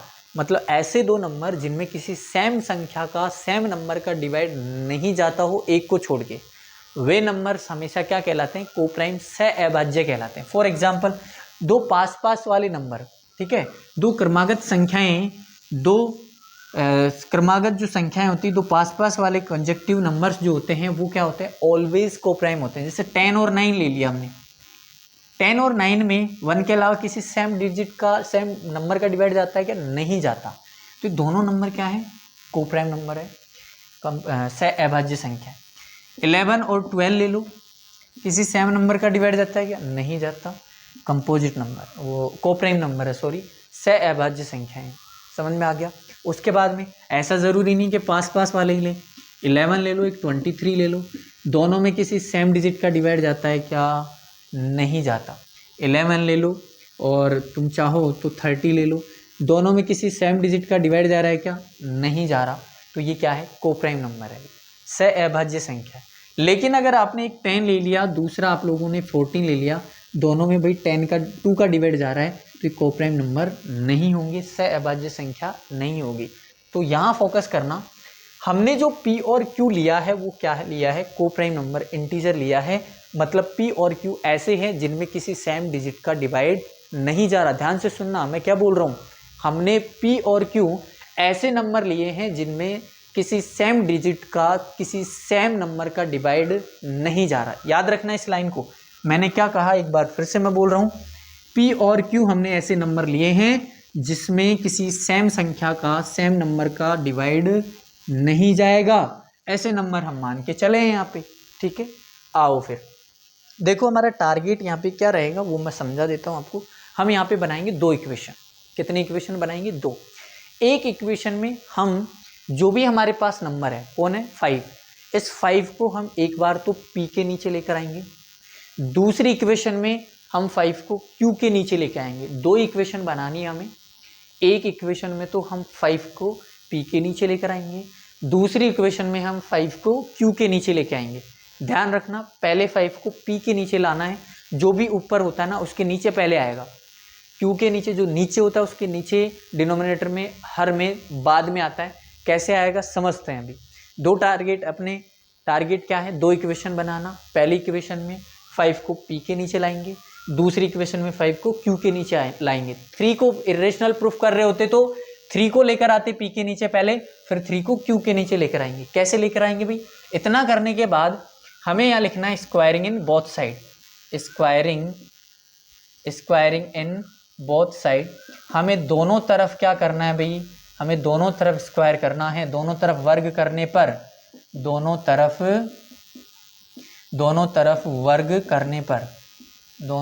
वर्ग करने पर क्लियर है क्या सभी को यहाँ तक? ठीक है, दोनों तरफ वर्ग करेंगे अपन तो क्या होगा, स्क्वायर से रूट हट जाएगा।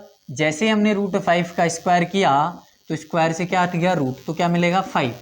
यहाँ से मिल गया हमें 5 इक्वल टू p का क्या हो गया स्क्वायर अपॉन में q का क्या हो गया स्क्वायर। क्लियर है सभी बच्चों को? आगे देखो, आगे हम क्या कर रहे हैं भाई, हम एक काम करते हैं, इस 5 को क्रॉस मल्टीप्लाई करके क्यू स्क्वायर के नीचे ले आते हैं और क्यू स्क्वायर की जगह ले आते हैं और क्यू स्क्वायर को 5 की जगह ले जाते हैं।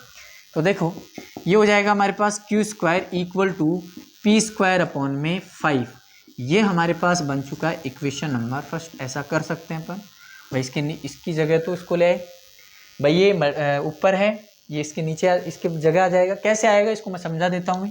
5 अपॉन में 1 है, इधर है पी स्क्वायर अपॉन में क्यू स्क्वायर है, क्रॉस मल्टीप्लाई करो, ये इससे क्रॉस मल्टीप्लाई होगा 5 क्यू स्क्वायर हो गया, ये 1 से मल्टीप्लाई होकर पी स्क्वायर हो गया। इस 5 को डिवाइड में ले जाओ, मल्टीप्लाई में था तो क्यू स्क्वायर इक्वल टू क्या हो गया पी स्क्वायर अपॉन में 5। ऐसे आता है, ठीक है, हमने डायरेक्ट लिख दिया। एक दो स्टेप क्यों बढ़ाएं अपन फालतू में, ठीक है। यहाँ से देखो इक्वेशन फर्स्ट हमने बना लिया है। दो इक्वेशन का टारगेट है, एक इक्वेशन में 5 को हम p के नीचे लाएंगे, लेकर आ चुके हैं। दूसरे इक्वेशन में हम 5 को q के नीचे लाएंगे, जो अभी बाकी है वो हमें लाना है। अब देखो इसका मतलब समझना भाई, यहाँ लिख रहा हूँ मैं फ्रॉम इक्वेशन, फ्रॉम मैं समझाऊंगा इसको बहुत अच्छे से समझाऊंगा, ध्यान से, सामने सबका ध्यान सामने होना चाहिए। From equation first it is clear that, क्या क्लियर होता है अभी, it is clear that P square is divisible, P square by divisible by 5 आगे सो इस वाली लाइन को आगे लिखेंगे। समझना इस चीज़ को, उसके बाद में तुम बता दोगे इसको आगे लिखना क्या है। देखो भाई हमारे पास इक्वेशन आई है पी स्क्वायर अपॉन में 5 इक्वल टू है क्यू स्क्वायर। इसका मतलब क्या है, इक्वेशन का मतलब होता है लेफ्ट हैंड वाली साइड इक्वल है राइट हैंड साइड के, यही मतलब होता है इक्वेशन का, ठीक है। समीकरण का मतलब होता है कि लेफ्ट हैंड साइड इक्वल होती है राइट हैंड साइड की, ठीक है। यहाँ समझते हैं, हमारे पास पी स्क्वायर में 5 का डिवाइड करने पर एक रिजल्ट मिलता है। क्या मिलता है भाई, क्यू स्क्वायर मिलता है। पी स्क्वायर में डिवाइड करने पर क्यू स्क्वायर रिजल्ट मिलता है। मतलब समझते हैं इसका, जैसे कोई नंबर है 5, उसका स्क्वायर ले लो और उसमें डिवाइड कर दो 5 का। किसका डिवाइड कर दो, 5 का। किसी नंबर के स्क्वायर में 5 का डिवाइड जाता है, 5 का स्क्वायर कितना होता है 25, डिवाइड जा रहा है कितने टाइम्स, 5 टाइम्स। किसी नंबर के स्क्वायर में उस नंबर का डिवाइड जाता है तो फिर उस नंबर में भी उस नंबर का डिवाइड जाएगा, उस नंबर में भी उस नंबर का डिवाइड जाएगा। कुछ दूसरा एग्जांपल ले लेते हैं, किसी नंबर के स्क्वायर में उस नंबर का डिवाइड जाता है, 9 का स्क्वायर 81 में 9 का डिवाइड जाता है 9 टाइम्स। किसी नंबर के स्क्वायर में उस नंबर का डिवाइड जाता है तो फिर उस नंबर में भी उस नंबर का क्या होगा, डिवाइड जाएगा।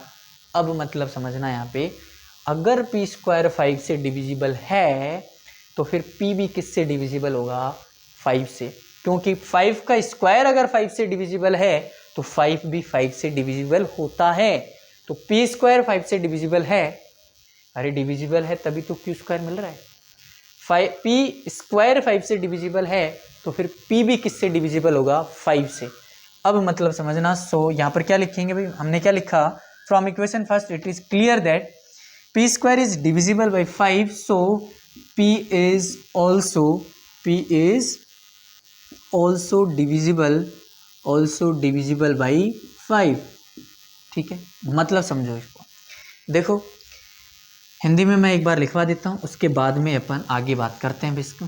ठीक है, हिंदी में क्या लिखेंगे, समीकरण 1 से स्पष्ट है कि पी स्क्वायर 5 से भाज्य है, पी स्क्वायर 5 से भाज्य है, तो पी भी 5 से भाज्य होगा। वापस से बोल रहा हूँ, समीकरण 1 से स्पष्ट है कि पी स्क्वायर 5 से भाज्य है, तो पी भी किससे भाज्य होगा, 5 से भाज्य होगा।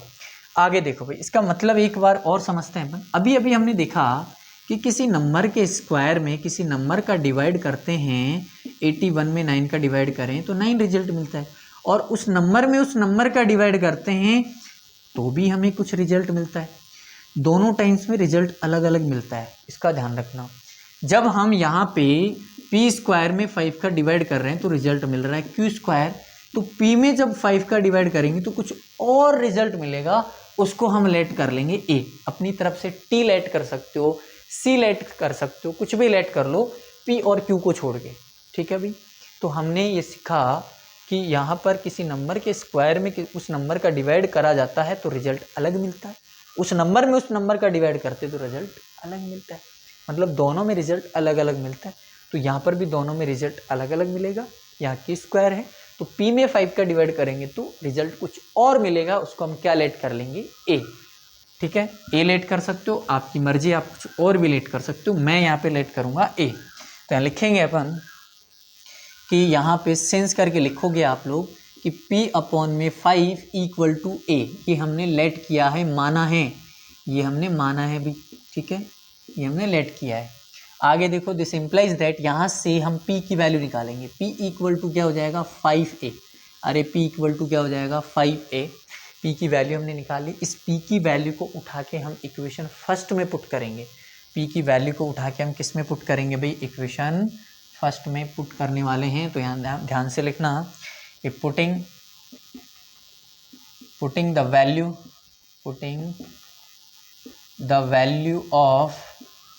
Value of P in equation first.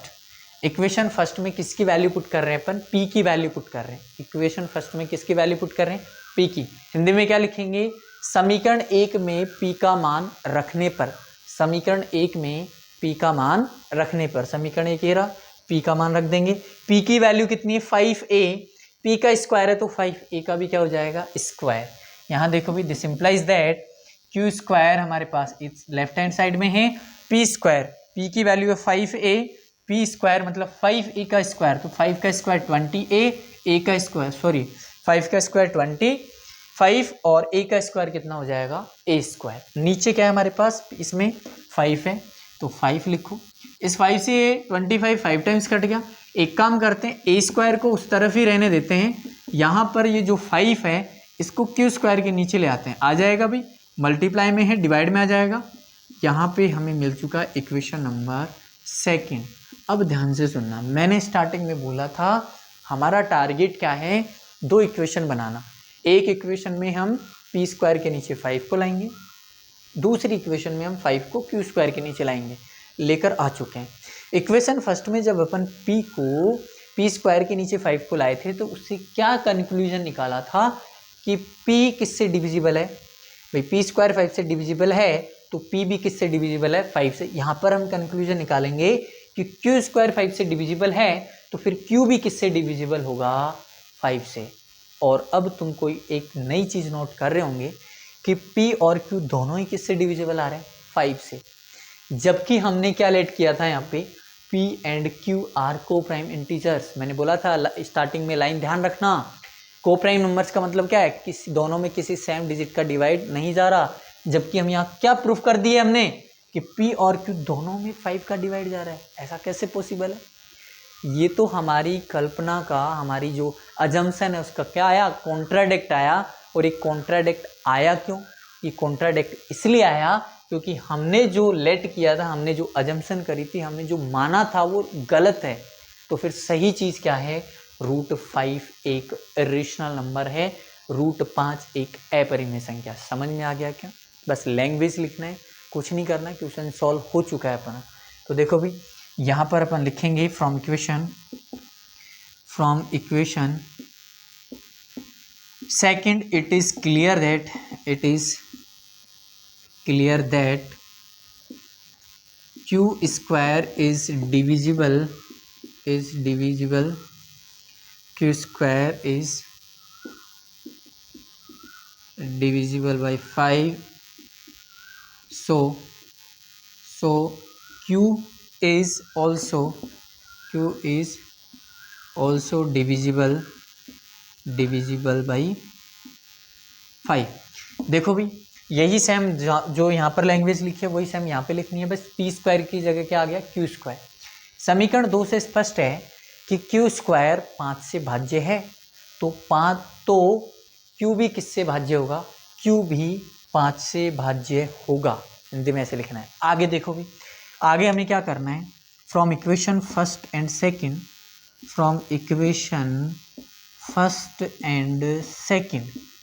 it is clear that क्या क्लियर होता है भाई, बताओ मुझे।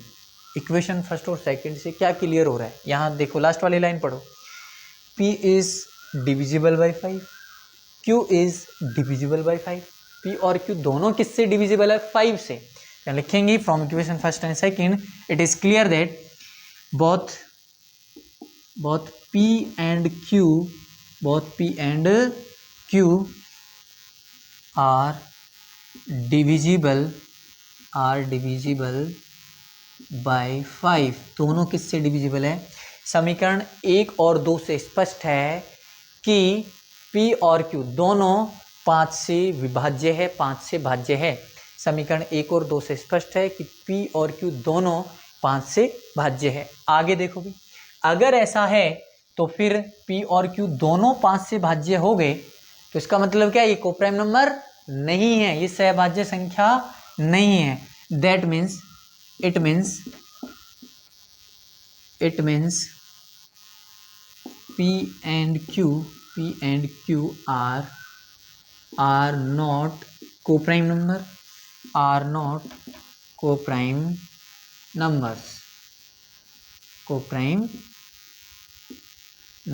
ठीक है भाई, p और q दोनों क्या नहीं है, कोप्राइम नंबर, सहभाज्य संख्या नहीं है। यहाँ लिखेंगे अर्थात p और q सहभाज्य संख्या नहीं है। हम क्या लिखेंगे इसमें, अर्थात p और q सहभाज्य संख्या नहीं है। Which is contradict of our assumption, जो कि क्या है, हमारी अजम्पशन का क्या है भी, कॉन्ट्राडिक्ट है। Which is contradict of our assumption which is contradict of our assumption, जो कि हमारी कल्पना का विरोधाभास है। हिंदी में क्या लिखेंगे, जो कि हमारी कल्पना का विरोधाभास है, है। और ये कल्पना का विरोधाभास आया क्यों, कॉन्ट्राडिक्ट आया क्यों, क्योंकि हमने जो अजम्पशन करी है वो क्या है, रॉन्ग है, गलत है। देयरफॉर लिखेंगे, देयरफॉर आवर अजम्पशन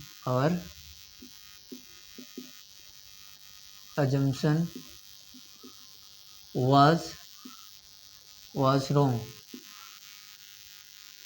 इसका मतलब क्या हुआ कि हमारी कल्पना, अर्थात हमारी कल्पना गलत है। हमारी कल्पना क्या है, गलत थी या फिर गलत है। ठीक है भाई, तो दिस इम्प्लाइज दैट, हैंस करके हम लिखेंगे, हैंस √5 इज एन इरेशनल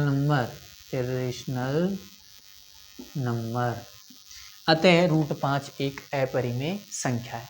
एक बार फिर से समझ लो लास्ट वाली लैंग्वेज। देखो भी, समीकरण 1 और 2 से ये स्पष्ट हुआ कि p और q दोनों ही क्या है, कोप्राइम नंबर नहीं है। क्यों नहीं है, क्योंकि दोनों में 5 का डिवाइड जा रहा है। तो दोनों कोप्राइम नंबर नहीं है, तो फिर हमने क्या माना था, इनको कोप्राइम माना था। ये हमारी कल्पना का, हमारी इमेजिनेशन का, हमारी जो अजम्पशन है उसका क्या हुआ, कॉन्ट्राडिक्ट हुआ। यही लिखा अपन ने। Clear that both are divisible by 5, it means P and Q are not coprime numbers which is contradict of our assumption. हमारी अजम्पशन का क्या हुआ, ये कॉन्ट्राडिक्ट हुआ। और ये कॉन्ट्राडिक्ट मिला क्यों? क्योंकि हमने जो अजम्पशन करी वो क्या है, रॉन्ग है, क्योंकि हमने जो कल्पना करी है वो गलत है। तो फिर सही चीज़ क्या है भाई, √5 इज एन इरेशनल नंबर। हमने कल्पना गलत कर ली थी। हमने कल्पना क्या करी थी गलत, कि √5 इज इरेशनल नंबर। ही गलत कल्पना करी है, गलत कल्पना के कारण ही हमारे पास ये चीज़ आई है। समझ में आ गई क्या बात? ठीक है, इस क्वेश्चन को अच्छे से नोट करें। इस क्वेश्चन को समझाने के लिए मैंने पूरा एफर्ट लगाया भी। जिस भी बच्चे को समझ में आया बताएं मुझे कमेंट में, और जिसको नहीं आया वो पीछे वीडियो को थोड़ा सा कर ले। 100% फोकस के साथ देखोगे तो मैं दावे के साथ कह सकता हूँ कि इस क्वेश्चन में कभी प्रॉब्लम नहीं होगी। समझ में आ गया क्या? जल्दी से नोट करें भी, उसके बाद में अपन इसके क्वेश्चन नंबर 2 को करते हैं। चलो नोट करो। और क्वेश्चन किस किस को अच्छे से समझ में आया जल्दी से बताएं मुझे कमेंट में। चलो भाई, कुछ बच्चे बोल रहे हैं सर बहुत अच्छे से समझ में आ गया, वेरी गुड। जो भी बच्चा शुरू से देख रहा है उसको बहुत अच्छे से ही समझ में आ रहा है भाई, नोट कर लिया होगा आप लोगों ने। चलो अब अपन करते हैं क्वेश्चन नंबर इसका 2 और 3 पार्ट। तो देखो भी, क्वेश्चन नंबर हम करते हैं इसका 2। देखो 2 समझ लो, 3 भी ऐसा ही है। 2 समझ लो अच्छे से, 3 के तीनों पार्ट समझ में आ जाएंगे भाई, सारे एक जैसे ही हैं। ठीक है, सिंगल नंबर में अगर रूट आ जाए तो हमें इस तरीके से प्रूफ करना होता है। अगर उनके साथ में कुछ प्लस में आ जाए, मल्टीप्लाई में आ जाए, तो फिर उसका पैटर्न क्या होता है वो अब अपन समझने जा रहे हैं। तो देखो क्वेश्चन नंबर 2 है अपने पास। इसने क्या बोला है, प्रूव दैट, ये छोटे होते हैं उनकी कंपेयर में, उनके कंपेरिजन में छोटे होते हैं। प्रूव दैट 3 प्लस में 2√5 is irrational.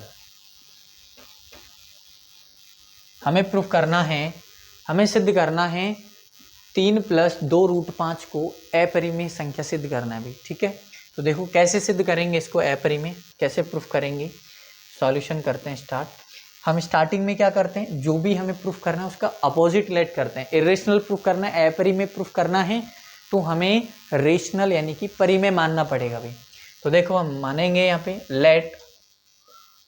let the 3 + 2√5 is a rational number। माना कि 3 + 2√5 एक परिमेय संख्या है, माना कि 3 + 2√5 एक परिमेय संख्या है। आगे देखो भी, अगर ये परिमेय संख्या है तो हम इसको लिख सकते हैं 3 + 2√5 को किसके फॉर्म में लिख सकते हैं भाई, P/Q के फॉर्म में लिख सकते हैं। यहाँ लिख सकते हो P and Q are integers and Q not equal to 0। बस ये लिख दो, को प्राइम नंबर यहाँ लिखने की जरूरत नहीं है। ठीक है भाई, P तथा Q पूर्णांक है तथा Q नॉट इक्वल टू 0। यहाँ लिख दो कि जहाँ P और Q कोई पूर्णांक है तथा Q नॉट इक्वल टू 0। समझ में आ गया क्या? आगे देखो, हमने इतना करने के बाद हमें क्या करना है भी, ध्यान रखना इस टाइप के क्वेश्चंस में एक फिक्स पैटर्न होता है। जो भी रूट वाला नंबर है उसको लेफ्ट में रख लो, बाकी सबको राइट साइड में भेज दो। जो भी रूट वाला नंबर है उसको एक तरफ कर लो, बाकी सबको दूसरी तरफ कर दो, बस इतना करना है। तो यहाँ देखो रूट वाला नंबर हमारे पास ये है, तो पहले इस टर्म को लेफ्ट में रखते हैं, 2√5 को हम इस तरफ रखते हैं। ये P/Q जो है ये राइट हैंड साइड में था, ये 3 इस तरफ आके किसका हो गया, माइनस का। अब देखो इस 2 को हम इस तरफ भेजेंगे तो रूट में 5 इक्वल टू, ये मल्टीप्लाई में है, डिवाइड में जाएगा। अब डिवाइड में 2 तरीके हैं, डिवाइड में जब जाएगा तो इसके साथ भी लगेगा, इसके साथ भी लगेगा। हम एक काम करते हैं कि इसको 1/2 करके लिख देते हैं, 1/2 कर देते हैं और ब्रैकेट में बंद कर देते हैं। इसको ब्रैकेट में हमने बंद कर दिया P/Q माइनस में 3 को। ठीक है, ये 1/2 करने का मतलब हुआ कि 2 डिवाइड में इसके भी है और इसके भी है। समझ में आ गया सभी को? इसको हम दे देंगे इक्वेशन नंबर 1। अब जो हम लैंग्वेज लिखेंगे बस उसी का खेल है और इक्वेशन प्रूफ हो जाएगा। समझना भाई, ध्यान से समझना। मैं एक बार लैंग्वेज लिखता हूँ थोड़ी सी, तो उसके बाद में अपन समझेंगे। From equation first it is clear that clear that, समीकरण 1 से स्पष्ट है कि, समीकरण 1 से क्या स्पष्ट है समझना भाई। समीकरण 1 का इक्वेशन फर्स्ट का राइट हैंड साइड को देखो, 1/2 है, p/q है, माइनस में 3 है। p और q क्या है? इंटीजर है। अरे इंटीजर है, इंटीजर में इंटीजर का डिवाइड करेंगे तो रेशनली नंबर मिलेगा। रेशनल नंबर में से किसी रेशनल नंबर को माइनस कर दोगे तो रेशनल नंबर ही मिलेगा, और रेशनल नंबर को किसी भी रेशनल नंबर से मल्टीप्लाई कर दो तो रेशनल नंबर ही मिलेगा। मतलब इक्वेशन फर्स्ट का राइट हैंड साइड जो पूरा है उससे ओवरऑल रिजल्ट क्या मिलने वाला है? रेशनल, परिमेय संख्या मिलने वाली, चाहे p और q की दुनिया की कोई सी भी वैल्यू ले लो, इंटीजर होनी चाहिए बट, ठीक है। p और q का वैल्यू कोई सा भी इंटीजर ले लो, माइनस में ले लो, प्लस में ले लो, कितनी भी बड़ी वैल्यू ले लो, इसको जब कैलकुलेट करोगे तो नंबर कैसा मिलेगा? रेशनल, यानी कि परिमेय ही मिलेगा। तो from equation first it is clear that right hand side of equation first is a rational number. हम लिखेंगे राइट हैंड साइड, यहाँ लिखेंगे it is clear that right hand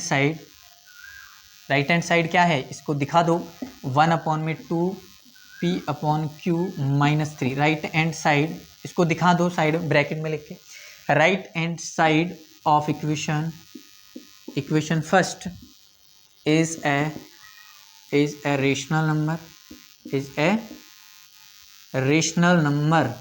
ठीक है। हिंदी में मैं लिखवा दूंगा कि समीकरण एक का देखो, समीकरण 1 से स्पष्ट है कि समीकरण 1 का राइट हैंड साइड एक परिमेय संख्या है। समीकरण 1 का राइट हैंड साइड क्या है? एक परिमेय संख्या है। सो इसीलिए लेफ्ट हैंड साइड में क्या है? √5। Left hand side of equation first is also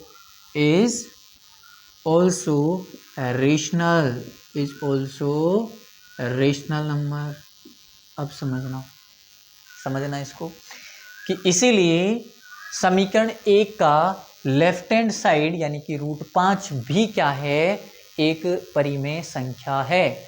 अब समझना, हमने ये सीखा भाई, इक्वेशन का मतलब मैंने समझाया था कि लेफ्ट हैंड साइड इक्वल होती है राइट हैंड साइड की।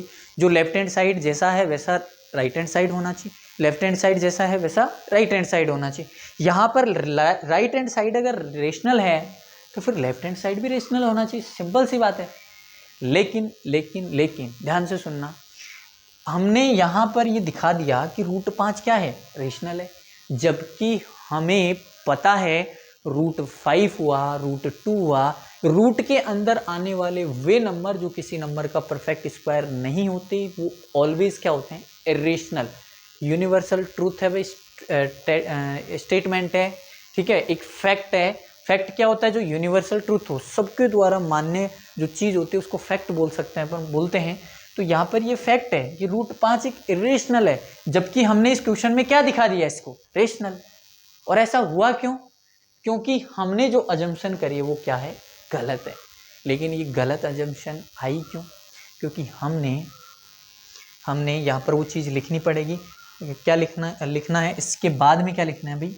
विच इज, हमने इसमें ये दिखा दिया कि √5 क्या है? रेशनल। उसके बाद हम लिखेंगे विच is contradict of which is contradict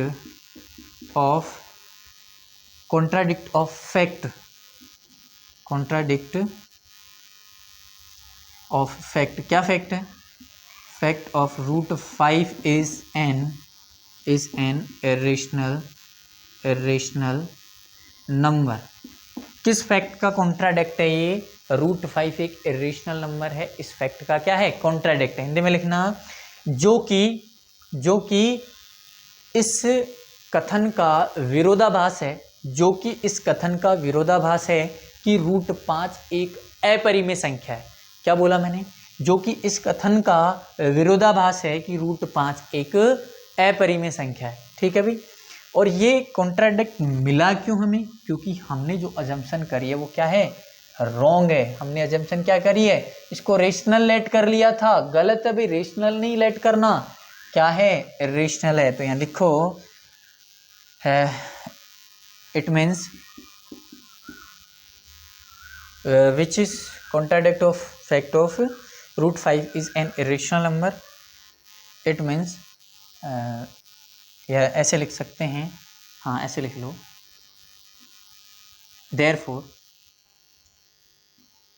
therefore our assumption was wrong। अतः हमारी कल्पना गलत है। Hence कल्पना गलत है, तो इसका मतलब क्या है, Hence 3 + 2√5 is an irrational number। अतः 3 + 2√5 एक अपरिमेय संख्या है। इस तरीके से प्रूफ हो जाता है भाई। आप लोगों का समझ में आया कि नहीं आया, बताएं मुझे। जिस भी बच्चे ने शुरू से देखा ना इसको, स्टार्टिंग से, बहुत अच्छे से समझ में आया होगा उसको। ठीक है भाई, इसको नोट करें, उसके बाद में अपन आगे के क्वेश्चंस करते हैं। सभी क्वेश्चंस की लैंग्वेज ऐसे ही होने वाली है, बस नंबर चेंज होगा भाई। ठीक है, चलो आप लोगों ने नोट कर लिया होगा, वीडियो को पॉज करके नोट कर ले, मैं इसको इरेज कर रहा हूँ भाई। ठीक है, चलो तो नोट कर लिया होगा आपने। देखो ये तो एज इट इज़ रहने वाला है, तो मैं इसको मिटाऊंगा नहीं, मैं केवल ऊपर वाली चीज़ों को मिटाने वाला हूँ। लैंग्वेज सेम रहेगी तो लैंग्वेज को हम नहीं मिटा रहे। ठीक है भाई, यहाँ देखो नंबर्स चेंज हो रहा है केवल। क्वेश्चन नंबर 3 अपन करेंगे, 3 का भी फर्स्ट पार्ट अपन कर रहे हैं। ठीक है, फर्स्ट में किसको प्रूफ करना है, हमें 1/√2 को प्रूफ करना है। ठीक है भाई, तो हम मान लेंगे 1/√2 को क्या लेट कर लेंगे, रेशनल परिमेय संख्या लेट कर लेंगे। तो दिस इम्प्लाइज दैट 1/√2 को हम क्या लिख सकते हैं भाई, P/Q के फॉर्म में लिख सकते हैं। P और Q कोई भी इंटीजर है, Q ≠ 0। यहाँ से देखो हम इसको अपोजिट भी कर सकते हैं या फिर इसका रेशनलाइजेशन भी कर सकते हैं। ठीक है, रेशनलाइजेशन कर लो भाई, परिमेयकरण कर लो। 1/√2 मल्टीप्लाई बाई √2/√2। 9th क्लास में सीखा है रेशनलाइजेशन, परिमेयकरण, ऊपर नीचे √2 से मल्टीप्लाई कर दो, तो ये हो गया P/Q। दिस इम्प्लाइज दैट, आगे लिख रहा हूँ मैं इसका स्टेप, √2 को 1 से मल्टीप्लाई किया तो √2 हो गया, अपॉन में √2 को √2 से मल्टीप्लाई किया तो 2 हो गया, इक्वल टू क्या हो गया, P/Q। मैंने कहा था रूट वाले नंबर को लेफ्ट में रखो, बाकी सबको दूसरी तरफ कर दो। ये जो 2 है ये डिवाइड में है, उधर किस में चला जाएगा, मल्टीप्लाई में। तो हमारे पास इक्वेशन मिल गया √2 = 2P/Q। ये मिल गया हमारे पास equation number first. Equation first में देखो राइट हैंड साइड में 2P/Q है, P और Q इंटीजर है, तो हमें राइट हैंड साइड में रेशनल ही मिलने वाला है। जब राइट हैंड साइड रेशनल है तो फिर लेफ्ट हैंड साइड भी क्या होगा, रेशनल होगा, जो कि इस फैक्ट का कॉन्ट्राडिक्ट है कि √2 एक इरेशनल है। बस नंबर चेंज करना और कुछ भी नहीं, सारी चीज़ें सेम लिखनी है। इसका राइट हैंड साइड ये लिख दो, राइट हैंड साइड लिख दो 2P/Q। ठीक है, इक्वेशन फर्स्ट बना ही लिया अपन ने। लेफ्ट हैंड साइड लिख दो √2। ठीक है भाई, उसके बाद में सारी चीज़ें चलेगी, यहाँ लिख दो √2 बस, और यहाँ पे लिख दो 1/√2। ये आप लोगों का क्वेश्चन कंप्लीट हो चुका है भाई। नोट करें इसको जल्दी से। समझ में आ गया क्या, जिसने क्वेश्चन सेकंड समझा अच्छे से उसको समझ में आ गया भाई। वीडियो को रोक के नोट कर ले, मैं इसको मिटा रहा हूँ भाई। ठीक है, चलो आपने नोट कर लिया होगा। अब अपन करते हैं क्वेश्चन नंबर सेकंड इसका। ठीक है, तो जो भी चीज़ें काम आएंगी अपनी उनको रहने देते हैं। सेकंड क्वेश्चन क्या है हमारे पास, इसका सेकंड पार्ट है, इसमें प्रूफ करना है 7√5। क्या प्रूफ करना है अभी, 7√5। एक क्वेश्चन का पैटर्न समझ लो, बाकी सबका सेम होता है। तो हम लेट कर लेंगे, मान लेंगे 7√5 क्या है, एक रेशनल नंबर है। तो फिर हम इसको क्या लिख सकते हैं, 7√5 को हम लिख सकते हैं P/Q के फॉर्म में। P और Q इंटीजर्स है, हमें रूट वाला नंबर लिखना है केवल इधर, तो हम 7 को उस तरफ भेज देंगे, तो P/ में ये 7 डिवाइड में आ जाएगा, तो 7Q हो गया। ये हमें मिल गया equation number first. Equation first का राइट हैंड साइड रेशनल है, तो लेफ्ट हैंड साइड भी क्या होगा, रेशनल होगा। यहाँ √5 आ जाएगा, यहाँ पे P/ में 7Q आ जाएगा भाई, P/ में 7Q। यहाँ √5 हो गया और यहाँ पर भी कितना आ जाएगा √5। क्लियर है सभी को?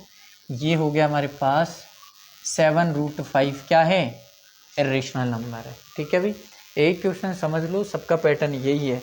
नोट करें इसको, समझ में आ रहा है कि नहीं आ रहा बताएं सभी बच्चे, कमेंट करें जल्दी से। नोट करो भाई, इसको नोट कर लिया? चलो, कुछ बच्चे बोल रहे हैं सर ये तो बहुत आसान सवाल हैं। वेरी गुड, जो शुरू से पढ़ रहा है उसको बहुत आसान लग रहे हैं, लेकिन जो बीच में से देखेगा उसको तो मुश्किल लगेगा भाई। ठीक है, चलो हमारे पास लास्ट एंड फाइनल क्वेश्चन बच रहा है, उसके बाद में इस वन शॉट का दी एंड करते हैं भाई अपन। 6 प्लस में √2 है हमारे पास। 6 प्लस √2 को हम क्या लेट कर लेंगे, रेशनल।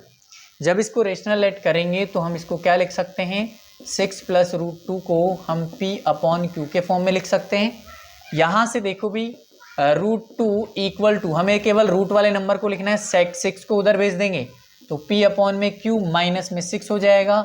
यह आ गया हमारे पास equation number first. Equation first का राइट हैंड साइड रेशनल है, क्योंकि P और Q इंटीजर है। P और Q कोई सब इंटीजर ले लो, राइट हैंड साइड रेशनल ही आएगा, तो फिर लेफ्ट हैंड साइड भी रेशनल है, जो कि इस फैक्ट का कॉन्ट्राडिक्ट है कि √2 क्या है, √2 एक इरेशनल है। तो यहाँ पर √2 कर लो, राइट हैंड साइड में क्या आ रहा है हमारे पास, P/Q माइनस 6 आ रहा है। बस इतना कर लो, नीचे देख लिख लो आप 6 प्लस में √2। ये आप लोगों का क्वेश्चन कंप्लीट हो चुका है। अभी एक्सरसाइज 1.2 कंप्लीट हो चुकी है। जल्दी से नोट करें सभी बच्चे इसको, उसके बाद में कुछ बातें अपन करते हैं और चैप्टर को एंड करते हैं भी। ठीक है, चलो तो आप लोगों ने नोट कर लिया होगा भी। अब मेरी कुछ बातें ध्यान से सुने आप लोग। सबसे पहले तो आप लोग ये बताएं कि चैप्टर में मज़ा आया कि नहीं आया। जिस भी बच्चे ने शुरू से देखा है ना इस चैप्टर को, उस बच्चे को एक एक चीज़ बहुत अच्छे से समझ में आई होगी भाई, है ना। तो बस इसी तरीके से आप लोगों को कंटिन्यू पढ़ाई करते रहना है और 100 आउट ऑफ 100 दिलाने की गारंटी मेरी है। बस आप लोग यहाँ से क्या करो, अच्छे से पढ़ाई करो और ज़्यादा से ज़्यादा उसकी प्रैक्टिस करो भाई। एक एक क्वेश्चन की लगभग 4 से 5 बार आप प्रैक्टिस कर लो हाफ ईयरली से पहले, तब जाके आप लोगों की मैथमेटिक्स जो है वो बहुत अच्छी हो जाएगी। लेकिन अपन गलती क्या करते हैं, एक बार सवाल कर लिया बस, फिर तो राम भरोसे छोड़ दिया उसको, फिर जाने घर वाले देख ही नहीं रहे उठा के, तो फिर कैसे समझ में आएगा यार। समझ में भी आ गया तो फिर भूल जाएंगे, फिर थोड़े दिन महीने बाद अपन उसको उठा के देखेंगे तो समझ में नहीं आएगा। ठीक है भाई, तो सभी बच्चे चैनल को सब्सक्राइब करें भी, जो भी चैनल पे नया है वो चैनल को सब्सक्राइब करें, बेल आइकन को प्रेस करें और ज़्यादा से ज़्यादा वीडियो को शेयर करें, क्योंकि आपकी वजह से अपने फ्रेंड की भी हेल्प हो सकती है। तो चलो फिर अपना ध्यान रखें और कंटिन्यू इसी तरीके से पढ़ाई करते रहें। मिलता हूँ फिर मैं अगले नेक्स्ट वन शॉट के साथ। ध्यान रखें अपना, टेक केयर दोस्तों।